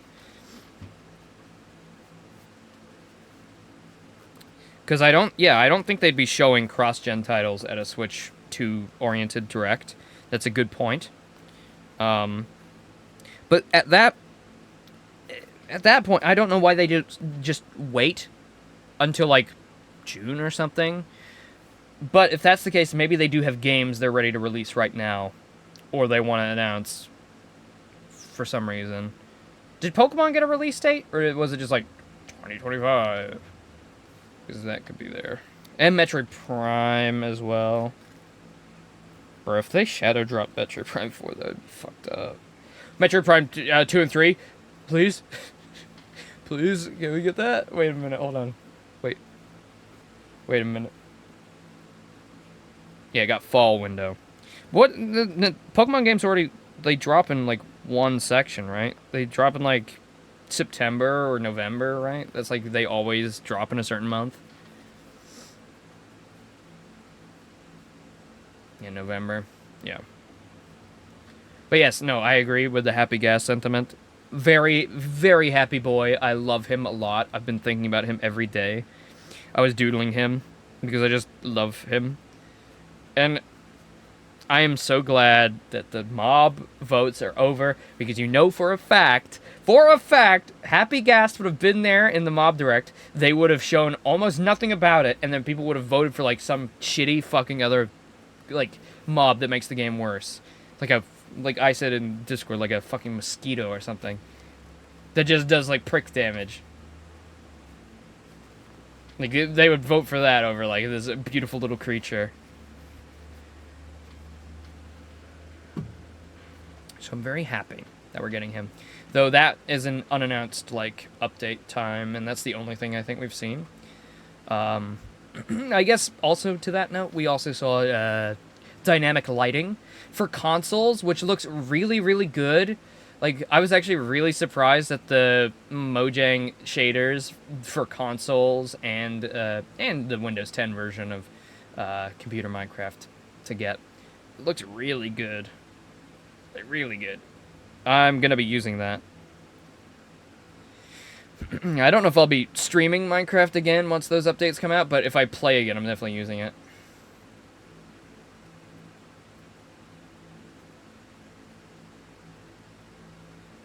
If they showed off really early beta footage of all of them, the mob vote, it'd be better. Yeah.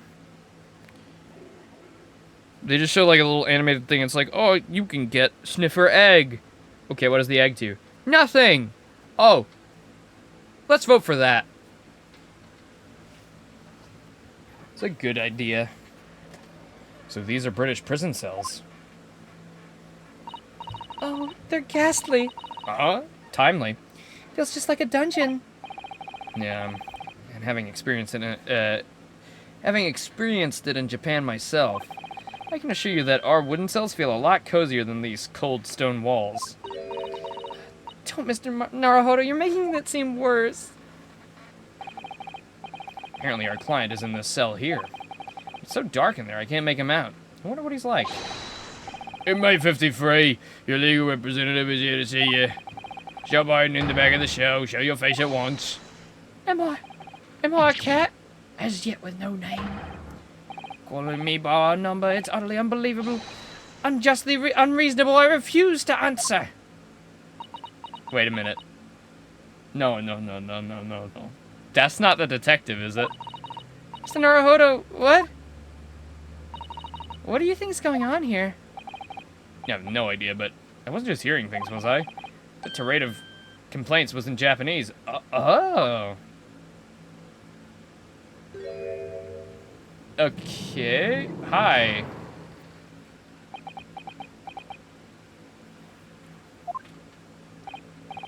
Excuse me, but who... Shh, quiet. They're all around, hiding. I know they are. They're watching, listening. Even now, I can sense it.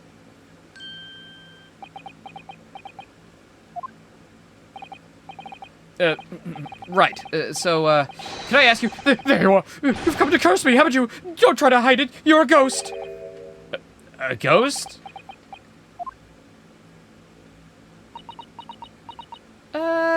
Maybe we should think about turning down the case.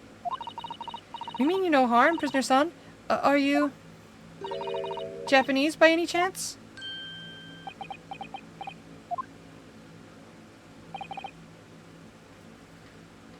Switch to Minecraft with shaders? Oh, you can bet your bottom dollar. I 100% guarantee that's going to happen. Hell, that might even be in the Switch 2 showcase. I could easily see them, like, doing a Nintendo thing for that. Like, I could easily see them being like, even with the new Minecraft shaders, you can run perfectly at 120 frames per second. Well, maybe not that much, but, like, you know. I guarantee. I guarantee. They just did, like, the big updates for the PS5 and like, Xbox Series Minecraft version, so I can almost guarantee that the Switch 2 is going to get some type of update like that. This is beyond my wildest dreams. Yeah, I think Elden Ring is a shoo-in as well. I doubt... I 100%... Like, I am... For sure... Like, I am almost counting on Elden Ring being there. Like, that is such a big game in the last few years that just got DLC. That would 100% fit on Switch 2. Dark Souls Remastered is already on there. I can see a bunch of FromSoft games coming. I mean, we've talked about it a bunch.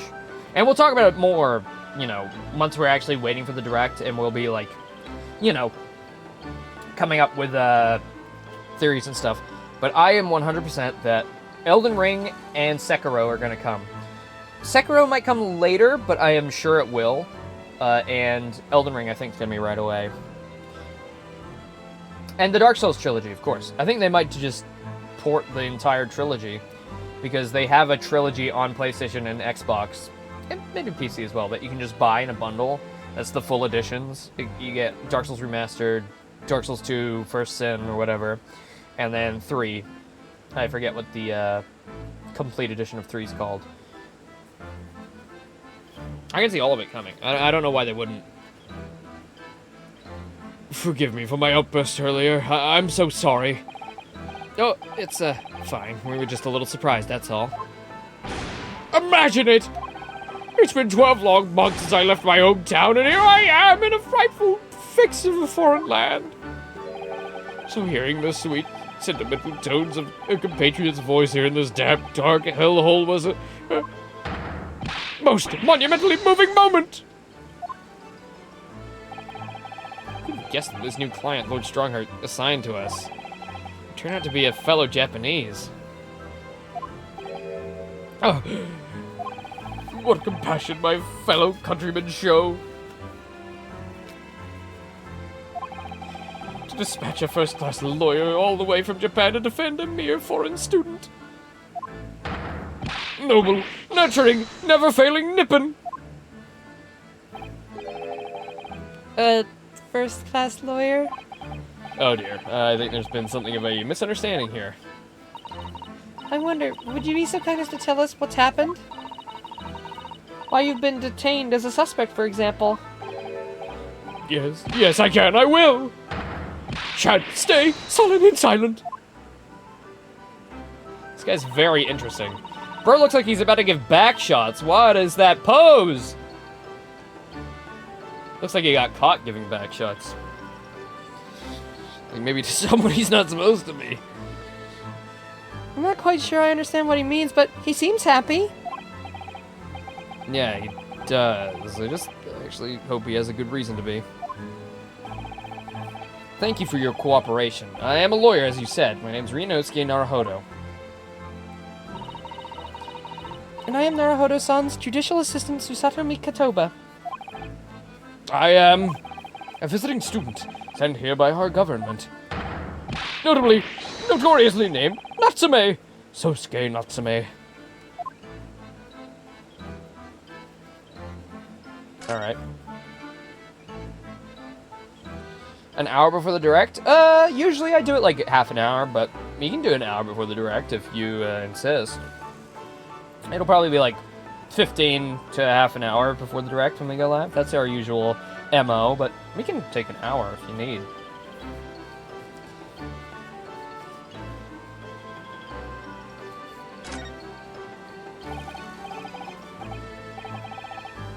Sosuke Natsume-san? What an unusual name. Oh, by the way, I think it might be 2 a.m. my time? I think? I saw that Ant Dude's live stream got put up. And he's going live at 1:30 a.m. my time. So I think it might be at 2. Unless he's going up an hour and a half early. I don't know. I need to check again. 6 a.m. for you, but you always wake up at 6 for school. Oh yeah, so that's okay. So you'll be comfortable doing that. Whoop.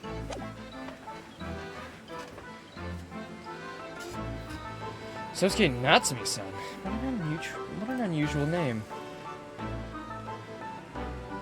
Actually, let me just take another look.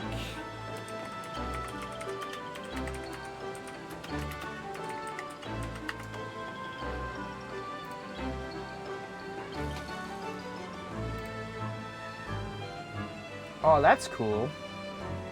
I didn't know that the Nintendo Switch 2 website shows, like, the video of the actual Switch 2.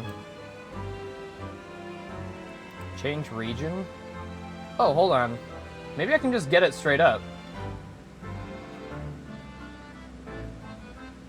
Well, New Zealand's not here, but Australia's close enough.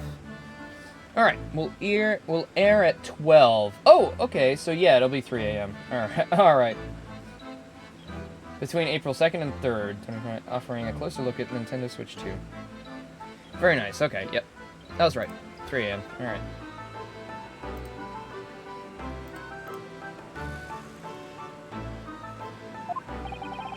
Call me Sosuke, please. I'm a poet, you see, a writer of haiku.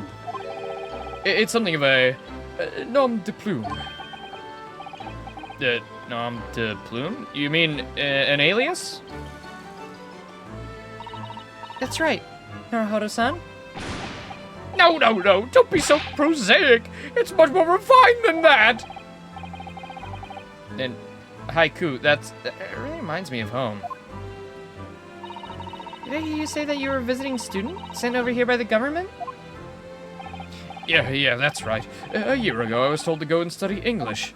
At first, I had to suffer that misery, and now this. It's beyond the pale. Suffer that misery? Did you not want to study here? No, I mean, I've had an interest in Great Britain for some years, of course. Oh. But just because the government tells you to do something doesn't mean you can do it. No! What do you mean? They told me to study English literature. That I could have understood. That's my field. But no, they told me to study the English language. Utterly, unbelievably, unjustly, unreasonable. I see. But the other day, I was told to send a report about my first year here. I tendered a blank piece of paper. Wise words on whitewashing. You must be a man of great standing. Oh, yes. So I'm often told. You often like to be told, it seems.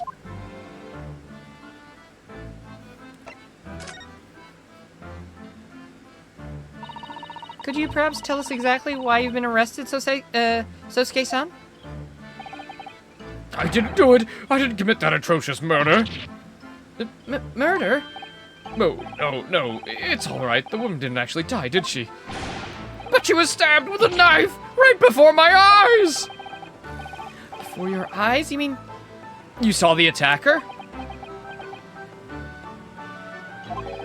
I didn't see anyone.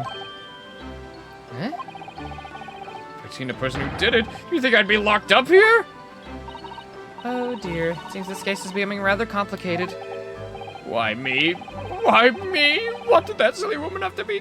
Why'd she have to be stabbed in front of me?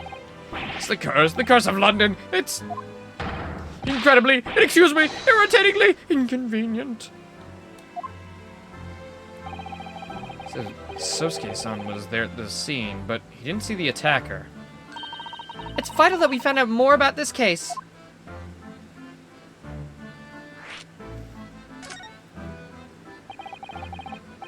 It was that accursed evening just after the snow had started to clear with a heavy fog. I had been to the bookshop to buy some books, and I was on my way back to my accursed lodgings. Sure, the bookshop wasn't a curse too. As I was walking along that accursed pavement, I could make out the sole silhouette of another ahead of me. A woman wearing a green overcoat she was, and just as I went to overtake her...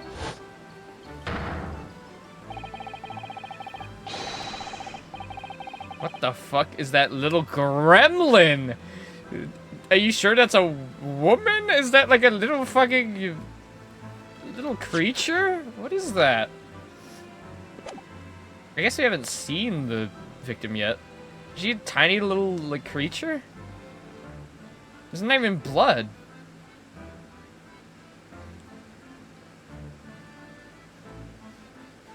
I suddenly let out a little scream and collapsed onto the cold, hard slabs of stone at my feet. How terrible. I called out to the woman, but she didn't move. It was like a ghostly, ghoulish, grim graveyard. Slight exaggeration there, perhaps? I was terrified. I had to get away from there. So I ran as fast as my legs would carry me back to my accursed lodgings. That's good. They say it was shameful, I know, to run away like that. Tell me, Sosuke-san, was the victim an acquaintance of yours? Don't be ridiculous! You think I know any of these fair-haired English and young women at that? I am diffident, shy, timid, unsure. I can't talk to people. I see. A young woman unknown to Sosuke-san. And at the time it happened, who else did you see nearby? Did anybody pass you? Regrettably, apart from myself and the woman, I didn't see a soul. No one? Great. The victim was unknown to you, and there was nobody else on the street at the time? That creates something of a conundrum, doesn't it? What conundrum? Conundrum. What do you mean, Susato-san? What's the conundrum? Well, if what Sosuke-san has told us is true, there's something I can't explain.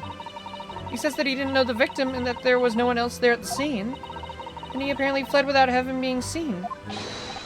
I did! But if that's the case, surely this man has to be the culprit. You... What'd you just say? Nothing, I didn't say anything. Perhaps I thought that a little too loudly. Bro, look at him. He's shaking in his boots. Actually, that's not what's troubling me. What I was thinking was, how did Sosuke-san actually come to be arrested? Sorry? He didn't touch the victim and there was nobody at the scene to see him. So how'd the police ever discover that he was there in the first place? Oh, yeah, she's right. It was him. The accursed great detective. He led the police to me! Of all the bad luck! The cursed great detective? Could it be our buddy? I shall never forget that man's name as long as I live. With his haughty laugh and his self-proclaimed greatness. Brash, big-headed busybody, begone! May you be cursed until the end of your days, Herlock Sholmes! I knew it! It's our buddy. Mr. Sholmes?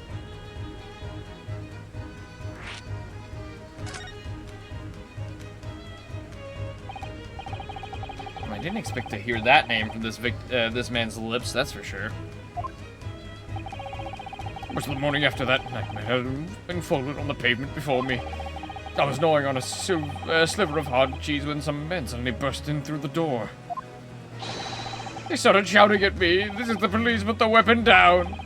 It was a thin sliver, yes it was hard, but I wasn't eating a weapon! Disgusting dietary discrimination devils! Clearly had a trying morning yesterday. And there he was, in the middle of all the policemen, grinning like a Cheshire cat. That Herlock Sholmes!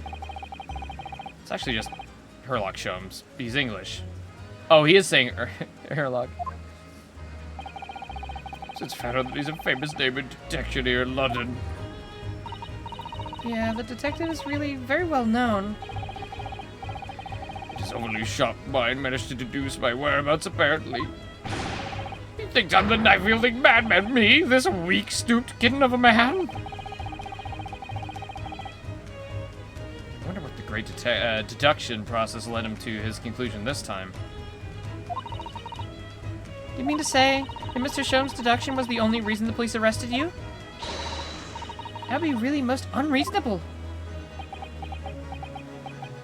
Well, the thing is, I was thrown into a panic when they barged in. Of course you were. That's only natural. I was terrified and trembling, and they kept throwing question after question at me in impossible English. Fiendish foreign flammery! We are in England. You can't really blame them for questioning you in English. Good point, but my mind went blank. I knew I had to answer, but I didn't know what to say. So I just kept repeating things like, "Yes, I do, and I'm fine." Next thing I knew, I was in manacles, and before I knew it, I was thrown in here. Oh dear, I'm afraid that's hardly surprising. I'm fine? It's not fine now. Is that a Apollo reference? I'm fine! I'm Apollo Justice in the future, and I'm fine! Mr. Naruhodo, Esquire! Oh, you can just call me Naruhodo. And when you're speaking English, a simple Mr. is more than enough. Oh, yes, all right. Yes, they've really got to me. This country's poisoning my mind. But please, I beg you to defend me in court tomorrow. You can tell them what really happened. You'll do it, won't you? Well, Why is it so hard to say yes to me? Well, the thing is, I'm just a student like yourself on a study tour. A student? I've defended a case in the Old Bailey, only the one, though. But at this moment in time, I really don't know what I'm supposed to believe in. I'm confused about what justice in this country even means. Oh, Naruhodo-san. I'm not even the foreign student who is supposed to be here. I'm a sort of locum lawyer, I suppose. But that armband, that's the mark of the defense lawyer from our great empire. That's a keepsake from the man who should have been here. He was my best friend. A keepsake?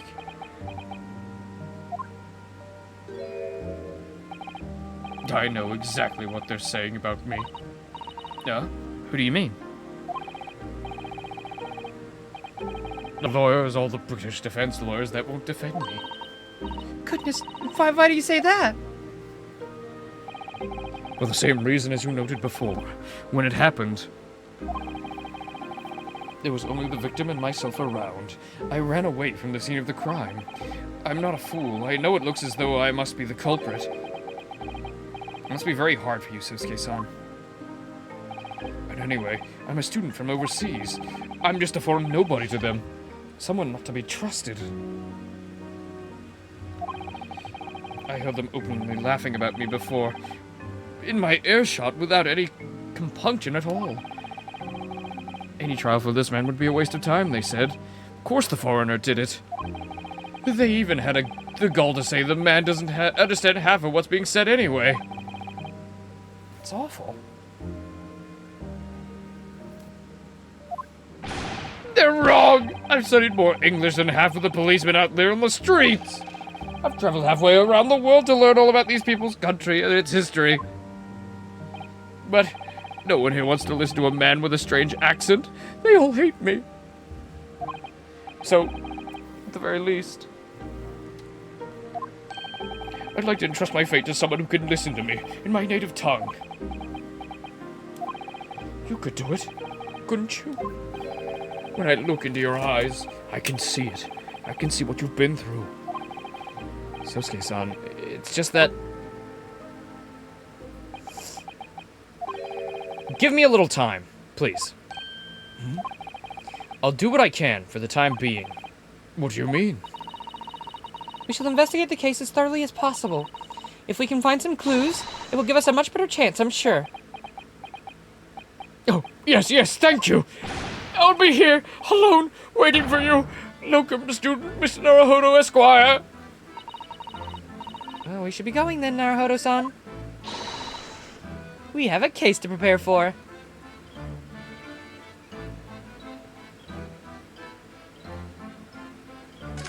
Alright.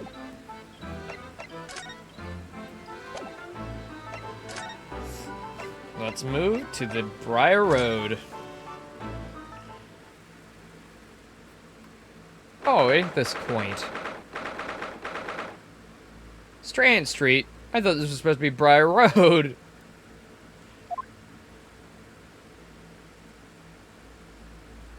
William Robbins, Daily News. The Kennerson Bakery. This is where it happened, Briar Road. Funny snowman. Look, Mr. Naruhodo! Look at that regulation metal helmet. It's unmistakable. The men of Scotland Yard are here. They're investigating as we speak. That is their job, you know. Mr. Naruhodo, to see one with my own eyes? They're often depicted in the adventures of Herlock Sholmes, but I never dreamt I'd see it to reveal Bobby's helmet. What? The helmet? Of course. I have to try one on one day. I hope your Hattie dream comes true.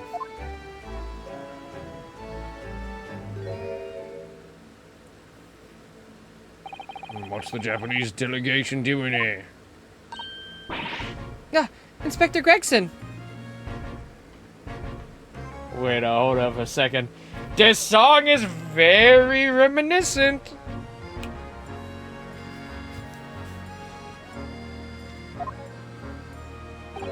This isn't one of your... This isn't on the tourist trail, I'm fairly sure you're well aware.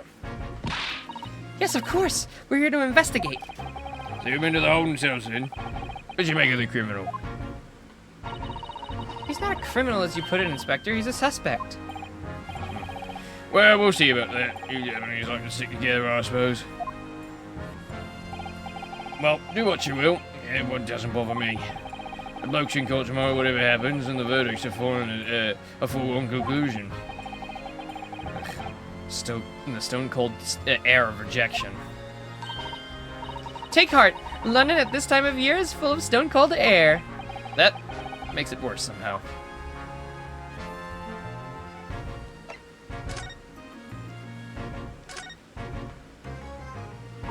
Tell me about Scotland Yard, Inspector. Ever since I read about it in The Adventures of Sherlock Holmes, I've been fascinated by the place. The Yard, well, it's the most sophisticated policing organization you'll find anywhere in the world, ma'am. Oh, and you know, I've always dreamt of wearing a real Bobby's helmet. It does make them look the part, seeing the policeman there with his helmet on. Certainly get the sense that this is a man who will take no nonsense in his duty to protect the city. Oh yeah, doesn't it look wonderful? Being a London Bobby is hard going, I can tell you.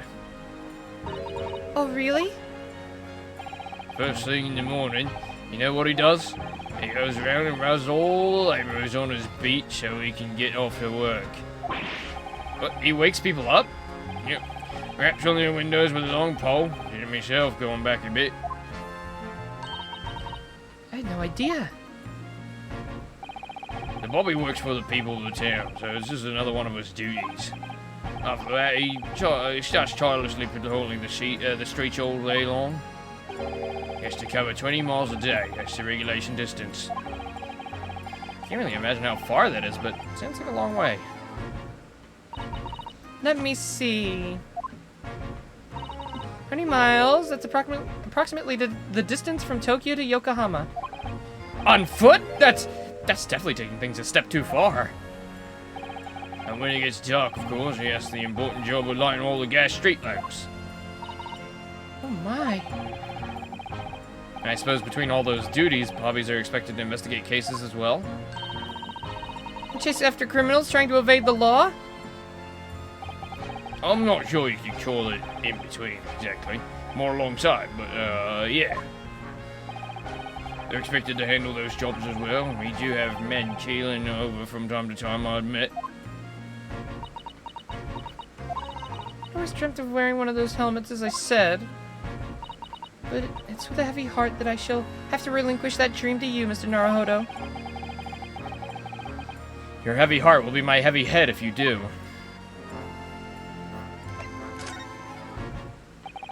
Happened around 5 in the evening 2 days ago, just there in that open bit of pavement. The victim, young woman, was stabbed with a blade from behind. Is it right that the lady's still unconscious now? You mentioned she was still being treated in the hospital. Never said she was a lady. Truth is, unless she comes around pretty smartish, we won't be able to find out much about her at all. I suppose that means they haven't been able to take a statement from her, of course. Here's a map of the local area I happen to have on me. And take it if you want. Really? Are you sure? It's our policy to give lawyers defending suspects the odd bit of information go on. I haven't actually accepted the job yet, but still. Thank you, Inspector. We gratefully accept. Anyway, as far as we know, there was no one else on the scene other than the victim and your fellow countrymen. So, who did it, do you think? Not much of a head-scratcher, is it? Well, I know Mr. Natsumi is claiming not to have seen anyone else around, but just because he didn't see anyone, it doesn't mean we can't be sure that nobody else was present. I'm sorry to have to tell you, but we most certainly can be sure. How? Because, ma'am, the precise moment of the stabbing didn't go unnoticed. What? We have two very reliable witnesses, no less. It was a typical foggy London day, and your client obviously didn't see him. You're witnesses now?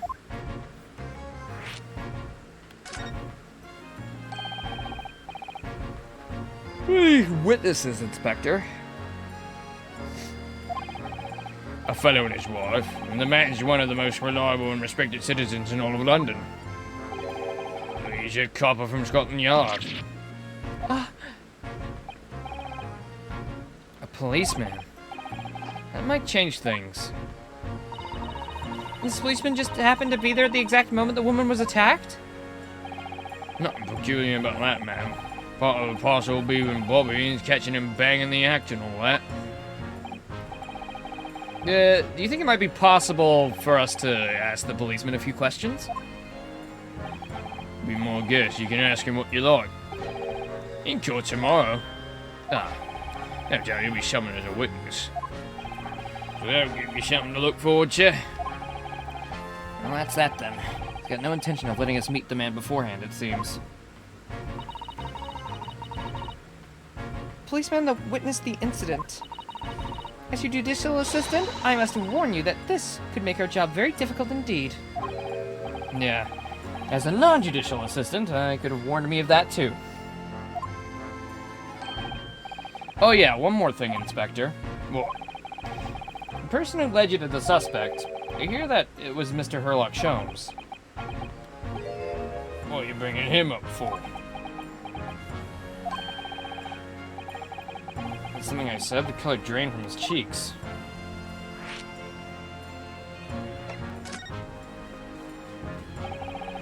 That twitchy Japanese bloke goes on trial tomorrow. Are you gonna defend him or what?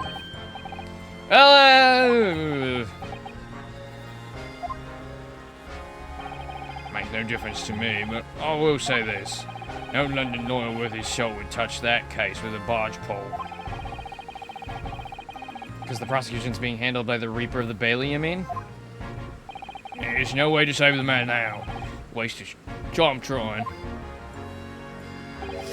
It's all a bit strange, though. Ugh. Sorry.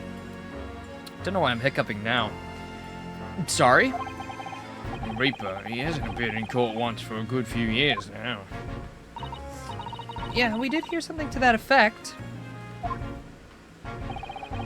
The only people he usually bothers with are the real scum. The master criminals, the violent ones. Master criminals. The violent ones? That's right. He picks his victims, only deals with those guaranteed to go to the gallows for their sins. But Mr. Natsume wouldn't hang for what he's accused of, surely. That's just my point, Sunshine. Yes, the old young woman was stabbed, but he didn't kill her. Couldn't even say the intent was there. So this isn't the sort of case I'd be expecting the Reaper to want to sink his teeth into, for a better phrase. For want of a better phrase, that is. Well, it's not exactly a minor infraction, is it? Yeah, but there's got to be more to it. For some reason, he's taken an interest. Really? What sort of reason, Inspector? Think I can tell what's going on inside the head of that Lord of Darkness? You'll have to ask him yourself. It's tomorrow's trial. Are we really gonna have to face the Reaper again? The Lord of Darkness, as he put it? Wasn't that bad. I mean, Edgeworth is worse, honestly. He's more terrifying in a court of law. I mean, bro, he's putting his feet up on the table, Drinking wine, smashing glasses. I mean, kind of a goofball.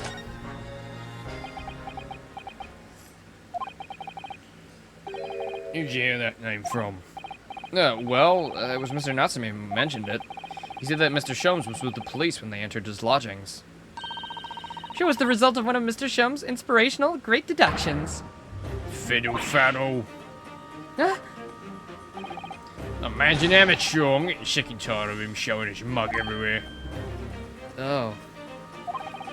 I don't know where he gets his information from, but he turns up at the scene of the crime, wanders around spouting incomprehensible rubbish, and before you know it, he claims to have solved the case. Yeah, he's quite astounding, isn't he?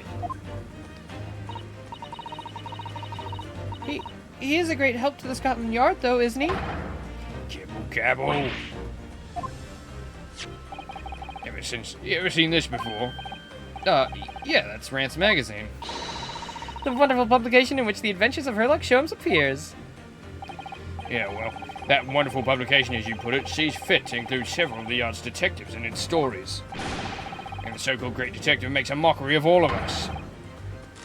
If you ask anyone at the yard, it's a misadventure to be included in any of Sherlock Holmes' tales at all.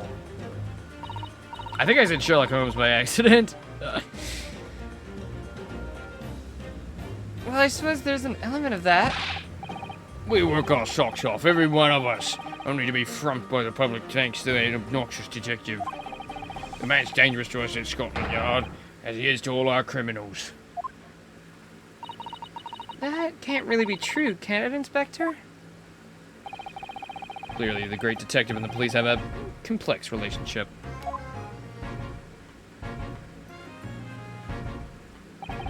Well, I don't think we're gonna get any more useful information out of the detective. Mr. Naruhodo, can I make a suggestion? Oh, yeah, what is it? Well, it seems to me that we must speak with him about this. By him, do you mean Mr. Sholmes?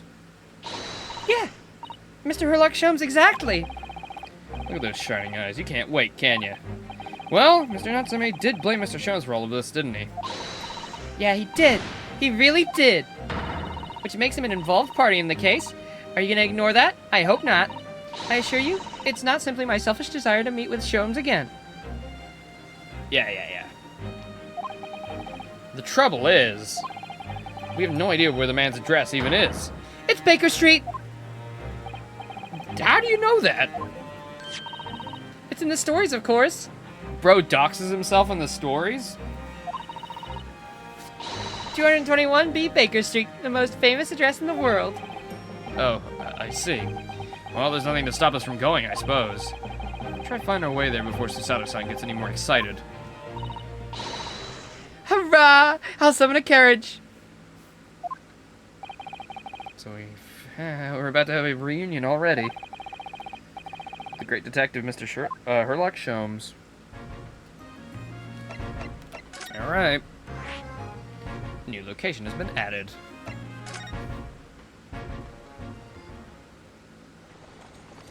Oh, look at this! Animated cutscene of us going there.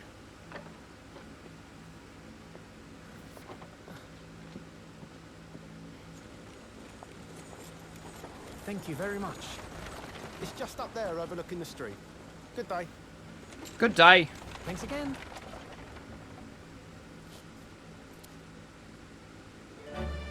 Yippee!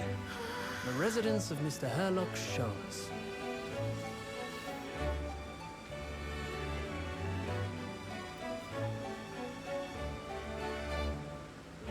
It looks very nice.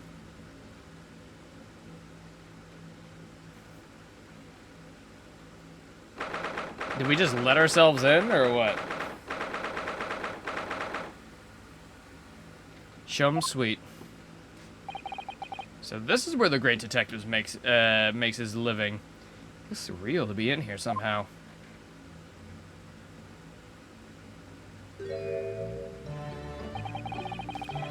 Is it as described in the stories, Miss Susato?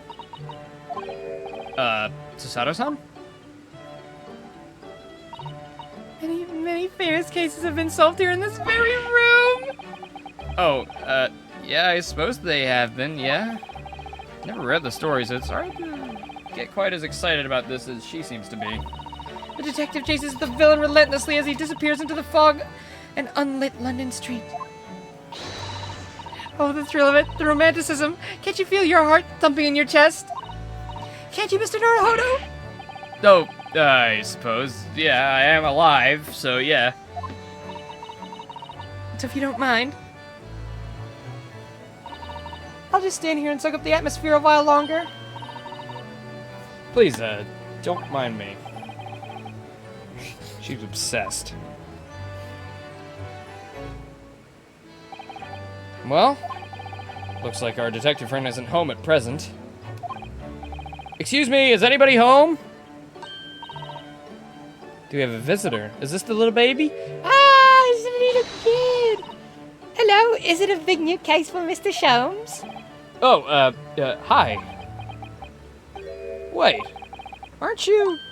Oh, how rude of me. I'll go make some tea at once. I'm sure it's the same girl. Miss Susato, did you see that girl who was just in here? Oh yeah, isn't it truly extraordinary? To think that the King of Bohemia came to this very room to ask Mr. Sholmes to take on his case. The King of Bulgaria? King William, Ghost Wretch, Sigismund, von Ormstein, of course. Crazy that the Nintendo Switch turns 25 next year. Yep. Yeah, you know, being like 43, hey, it's not great. The back pains and such. Sorry, I'm drawing a blank. Forget the adventures of Herlock Sholmes for a moment and look over there. The tea's brewed. I have a freshly baked cake as well. Ah, it's you! I knew it. Susato-san recognizes her too.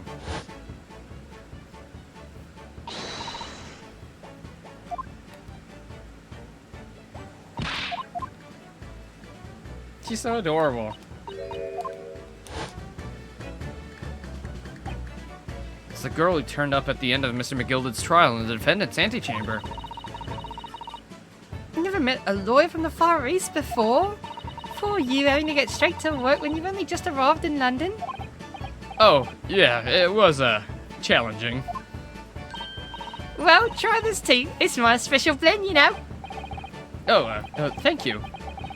Is tea supposed to look that color? How long do we think the rec's gonna be? Probably 40 minutes. Maybe an hour. Because they're gonna show off more of the actual hardware as well. So it might be like 20 minutes for hardware and like release date and specs and stuff. And then we'll have like a 40-minute presentation of games. Oh my, what a fragrant yet mellow flavor. Hooray, it's a winner. I tried blending different leaves designed to alleviate fatigue, you see. You must be exhausted after your long voyage here. Oh, and you have another ticklish trial tomorrow. Oh, and you're here to defend a Japanese man? I do wish you lots of luck.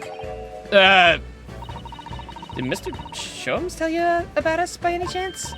Oh, you know Hurley, do ya? Hurley? Mr. Sholmes to you, surely. Mr. Sholmes was the fellow passenger on the boat that brought us to Great Britain, you see. Was he really? Oh, but I had no idea. I'm afraid Hurley's out on an errand again today, and he's just returned from overseas. Wait a minute. We met this girl for the first time yesterday after the trial, and only briefly at that. How on earth does she know this much about us? Did she deduce all those things, do you think? And perhaps more to the point, why is she here in Mr. Sholmes' suite? First 3 minutes, I want to see the price date and then show the hardware and games. Oh, silly me, I haven't introduced myself, have I? Daughter, perhaps? It's a great pleasure to meet you both. My name is Iris Wilson. Oh, Wilson's daughter. Or niece or something. I live here together with Hurley. Iris, is it? What a lovely name. What? What's the matter? No, wait. This can't be. Did you say that your name is Wilson? What's the matter with Susato-san? Why is she so flustered all of a sudden? Yep, that's right. What are your names? Oh, I'm Ryunosuke Naruhodo, a lawyer from Japan. Oh, sorry. I'm Naruhodo's judicial assistant, Susato Mikatoba. It's wonderful to meet you. Lovely. Oh, Susie and Runo. Got it. Susie? Runo? What is this girl that meets the eye? You think a little British girl will be able to pronounce, like, Japanese names? Like, let her have her little, you know, endearing nicknames. But, call him Ryu. So many questions for her, but I don't know where to start. Yeah, and so do I. You know, if we are getting a Switch 1 Direct, actually, sorry to deviate from Ace Attorney again, but, if we are getting a Switch 1 Direct, man, when? Like, tomorrow? Like, I just can't imagine it, man. It's crazy. At this point, they're probably gonna, on Thursday, okay. So they'll probably announce it tomorrow then, right? Or at least the morning of Thursday for us, which would be Wednesday for you guys.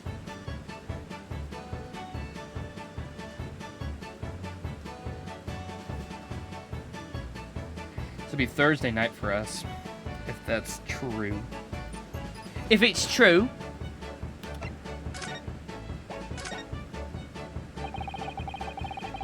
It was you that we ran into yesterday, wasn't it? At the Old Bailey? Oh, yes, that's right. You're ever so helpful. Thank you so much. Oh, no, not at all. I'm sorry we couldn't have been more welcoming. At the time, we did have a rather large gun pointed at us. Now this.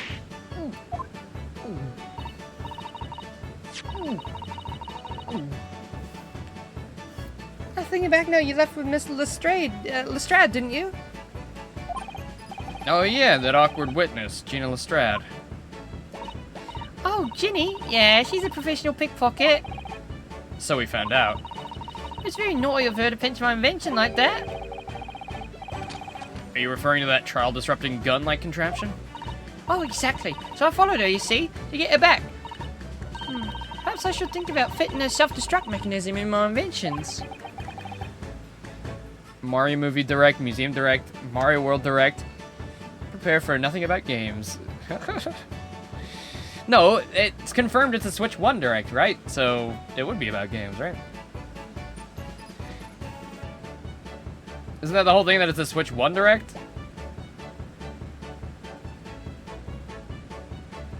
I mean, yeah, he said he didn't know what Direct it was, but it doesn't mean it's not just a regular one.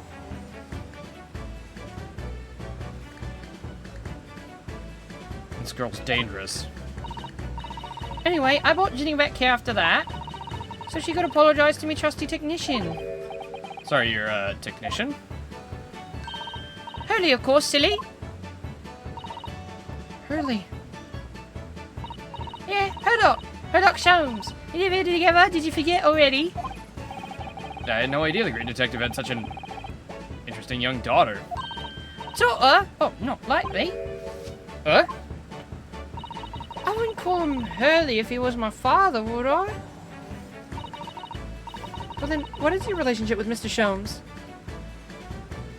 Well, I expect you found out that lodgings of any kind in London are very expensive. So the solution is to share the cost with a partner, a roommate. Your roommates? I hope you don't mind me asking, Iris, but how old are you? 10 at last this year. Well, what of your mother and father? Oh no, they're not around. I see. Oh, the story there is, well, Wilson's dead. Mother is unidentified. Oh, he hasn't said it's a Switch 1 Direct? Other leakers have? Okay.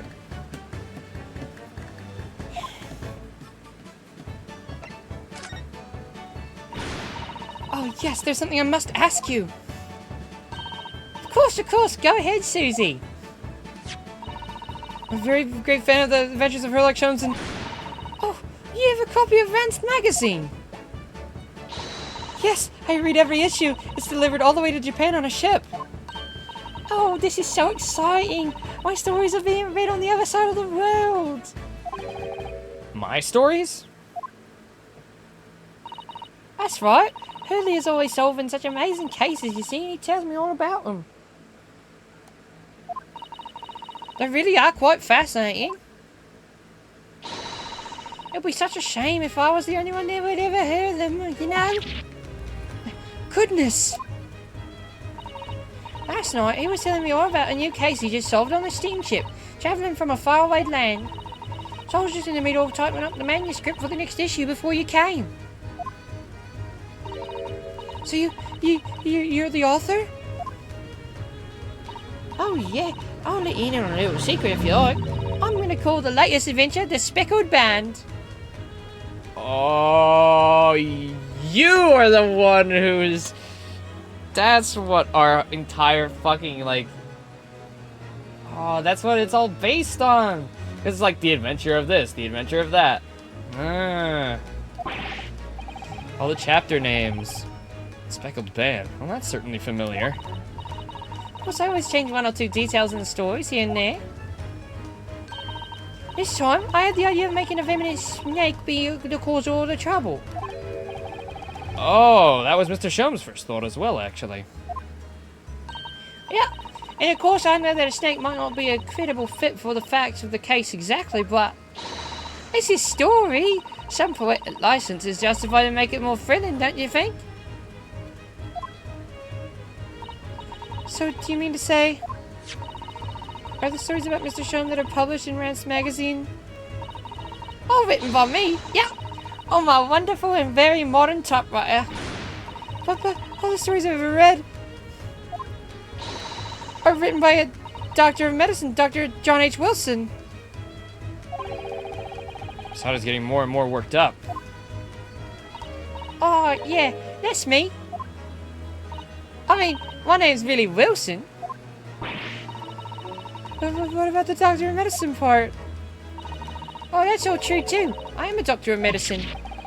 No, 10 years old? At 10 years old? Well, that's quite incredible. But Dr. Wilson's an English gentleman. Ah, yeah. I did alter the setting slightly for the stories to be more compelling. Oh. Well, it sounds a little strange, doesn't it? A great detective with a 10-year-old girl in tow?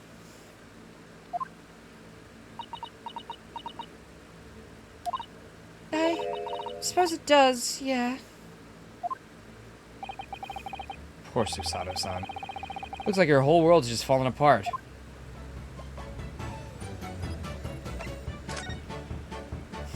About before. Yeah? What's on your mind, Bruno? Do tell me.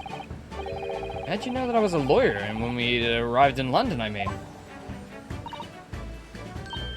Oh, yes, and that we have a difficult trial tomorrow. How'd you know all that? No, this is the third case. Second case is done. Well, kinda done. It ended weirdly. The mystery is still afoot. But, yeah, we are on the next episode. Oh, that's what you mean. Please, tell us how you did it. Explain every detail. Of course! I'd be delighted. Although, there's really no mystery. Now, let's begin. Iris Wilson is proud to present her Logic and Reasoning Spectacular. First of all, I already knew you were a lawyer, Bruno. After all, I met you yesterday at the Old Bailey in the defendant's antechamber. But you also said that we'd only just arrived in London. How'd you know that? I observed a passport and travel ticket protruding from your breast pocket. Oh. So I was reasonably confident that you must have just arrived in the country. And on top of that, you accepted a case against a particular prosecutor, telling me you weren't unaware of London's court affairs.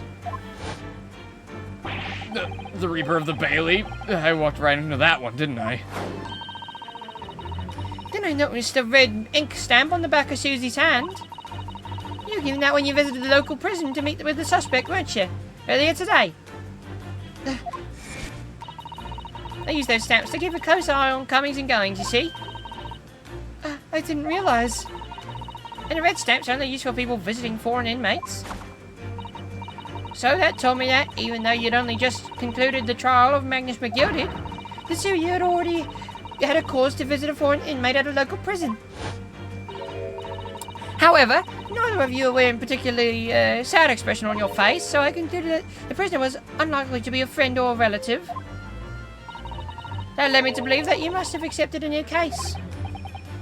I see. But how could you have known that the trial is tomorrow?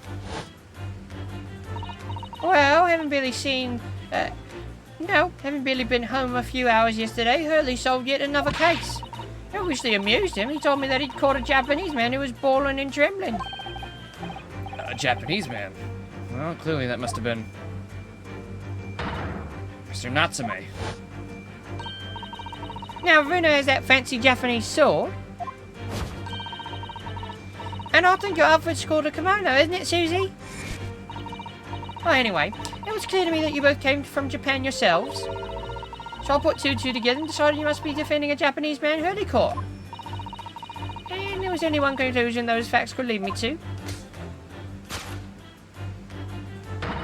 You both came here to ask Hurley about the case. There's a note on the mantelpiece that says the man's trial's tomorrow. Hurley's always stabbing his notes with a knife, you know, he's silly. And that's all there is to it, really. Thank you for listening. I'm Iris Wilson, and that was one of my great deductions.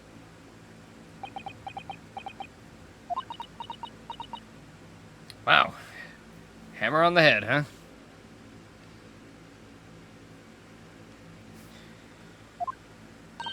Well, was it a winner? Were my deductions correct? They were spot on. That was amazing, Iris. Truly a great deduction. You even managed to ascertain something of Mr. Shom's delivery. Oh, well, I was just copying Hurley's style for that. This really is great news. You could tell us about the case involving the Japanese man. You will, won't you, Iris? Please? The case of the Japanese man. So, yesterday, Mr. Shomes apprehended a Japanese man, you were saying? Oh, yes. Hurley had just arrived back in London after his sea voyage, but the police were waiting for him at the railway station to take him directly to the crime scene. Great detective is a popular man, it seems. Apparently a woman was stabbed on a quiet street somewhere in town. There were witnesses who had seen a short, shifty-looking, stooped man running away from the scene. A shifty, short-looking, stooped man. Mr. Natsume beyond any doubt. Sosuke-san said that he didn't see anybody else on the street at all. Seems there are witnesses after all. Hurley used his great deductive powers to determine the man's address. There was a lodging room very nearby. He went directly there with the police, and what did they find? A short, shifty-looking, stooped man shivering in fear. Mr. Shom's great deduction certainly hit the mark that time. Of course it did. He's a great detective. Still, that means the incident occurred only 2 days ago. Surely tomorrow's too soon for the trial, isn't it? Definitely. We have no time to investigate properly. Hurley says that London is rife with crime. Oh. Scotland Yard's doing its best, but they can't stay on top of it, apparently. Oh dear, I didn't realize the situation was so dire. That's why they can't afford to spend too much time investigating cases and trying the criminals in court. Staff and money are both short. Crimes are usually pinned on the first suspicious person. That's terrible. I suppose it's the harsh reality of the workings of the world's greatest justice system. I suppose it is. But in that case, I don't hold out much hope for Sosuke-san.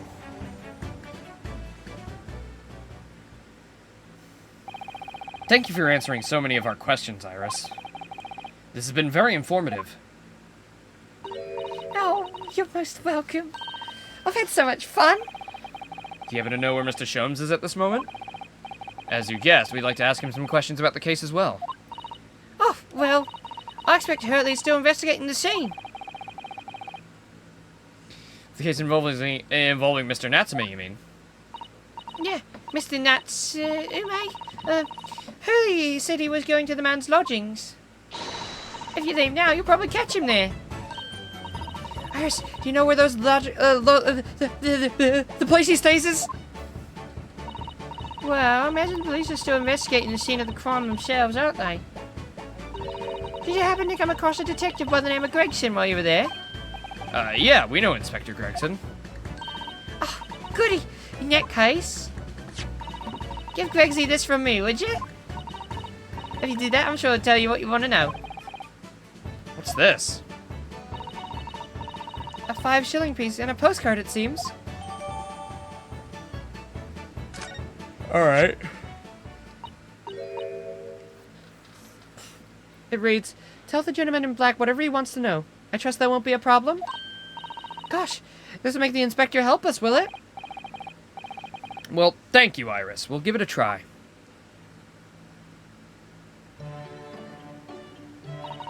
Good luck, then. I'm going to return to write my manuscript, The Speckled Band. I'll be making more special blends of tea, so come back again soon. We'd be delighted. Thank you so much. Naruhodo, do you think we'll be in that story? We were there! Well, Mr. Naruhodo, it's back to the scene of the crime. Alright, well, let's see what Gregson has to say, and then we'll leave it for today. So, somewhat dubious what they would exert any influence over the men of Scotland Yard at all.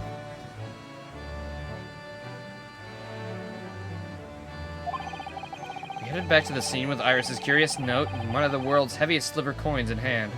Silver coins. A sliver of coin. Just a sliver of coin, mister. To be continued. Oh, well, never mind. I suppose that's a good place to stop after all. Well, there you go. That was the end of episode 3. And the start of number 4. It seems to be very, very interesting going forward. We'll meet back up with Sholmes. We had a proper introduction to the little pink-haired lass. And she was very fun. I love her. I can't wait for her to be in more. I think she's in the second game as well, so that'll be very fun. But this is not the end of stream. In about, I'd say, probably 30 minutes to an hour, we'll be back with Skyward Sword. I will be doing a late stream for Skyward Sword. I don't really care too much about that one, so I'll just, play it when I want. And I wanted to do a double stream today anyways, so that'll be happening afterwards. If anybody's still up in America, you're more than welcome to come by. Obviously, anybody in a different time zone, if you have the time, come on by. If you are a VODfrog watching this, thank you very much. Thank you for watching. I will see you tomorrow with more Ace Attorney. Hopefully we can have a big, long, day-long stream, and it won't be like afternoon, evening. But we'll see what happens, won't we? So thank you, everybody. I will see you all later. Yeah. Enjoy the rest of your day. We'll be back very, very soon. Bye-bye.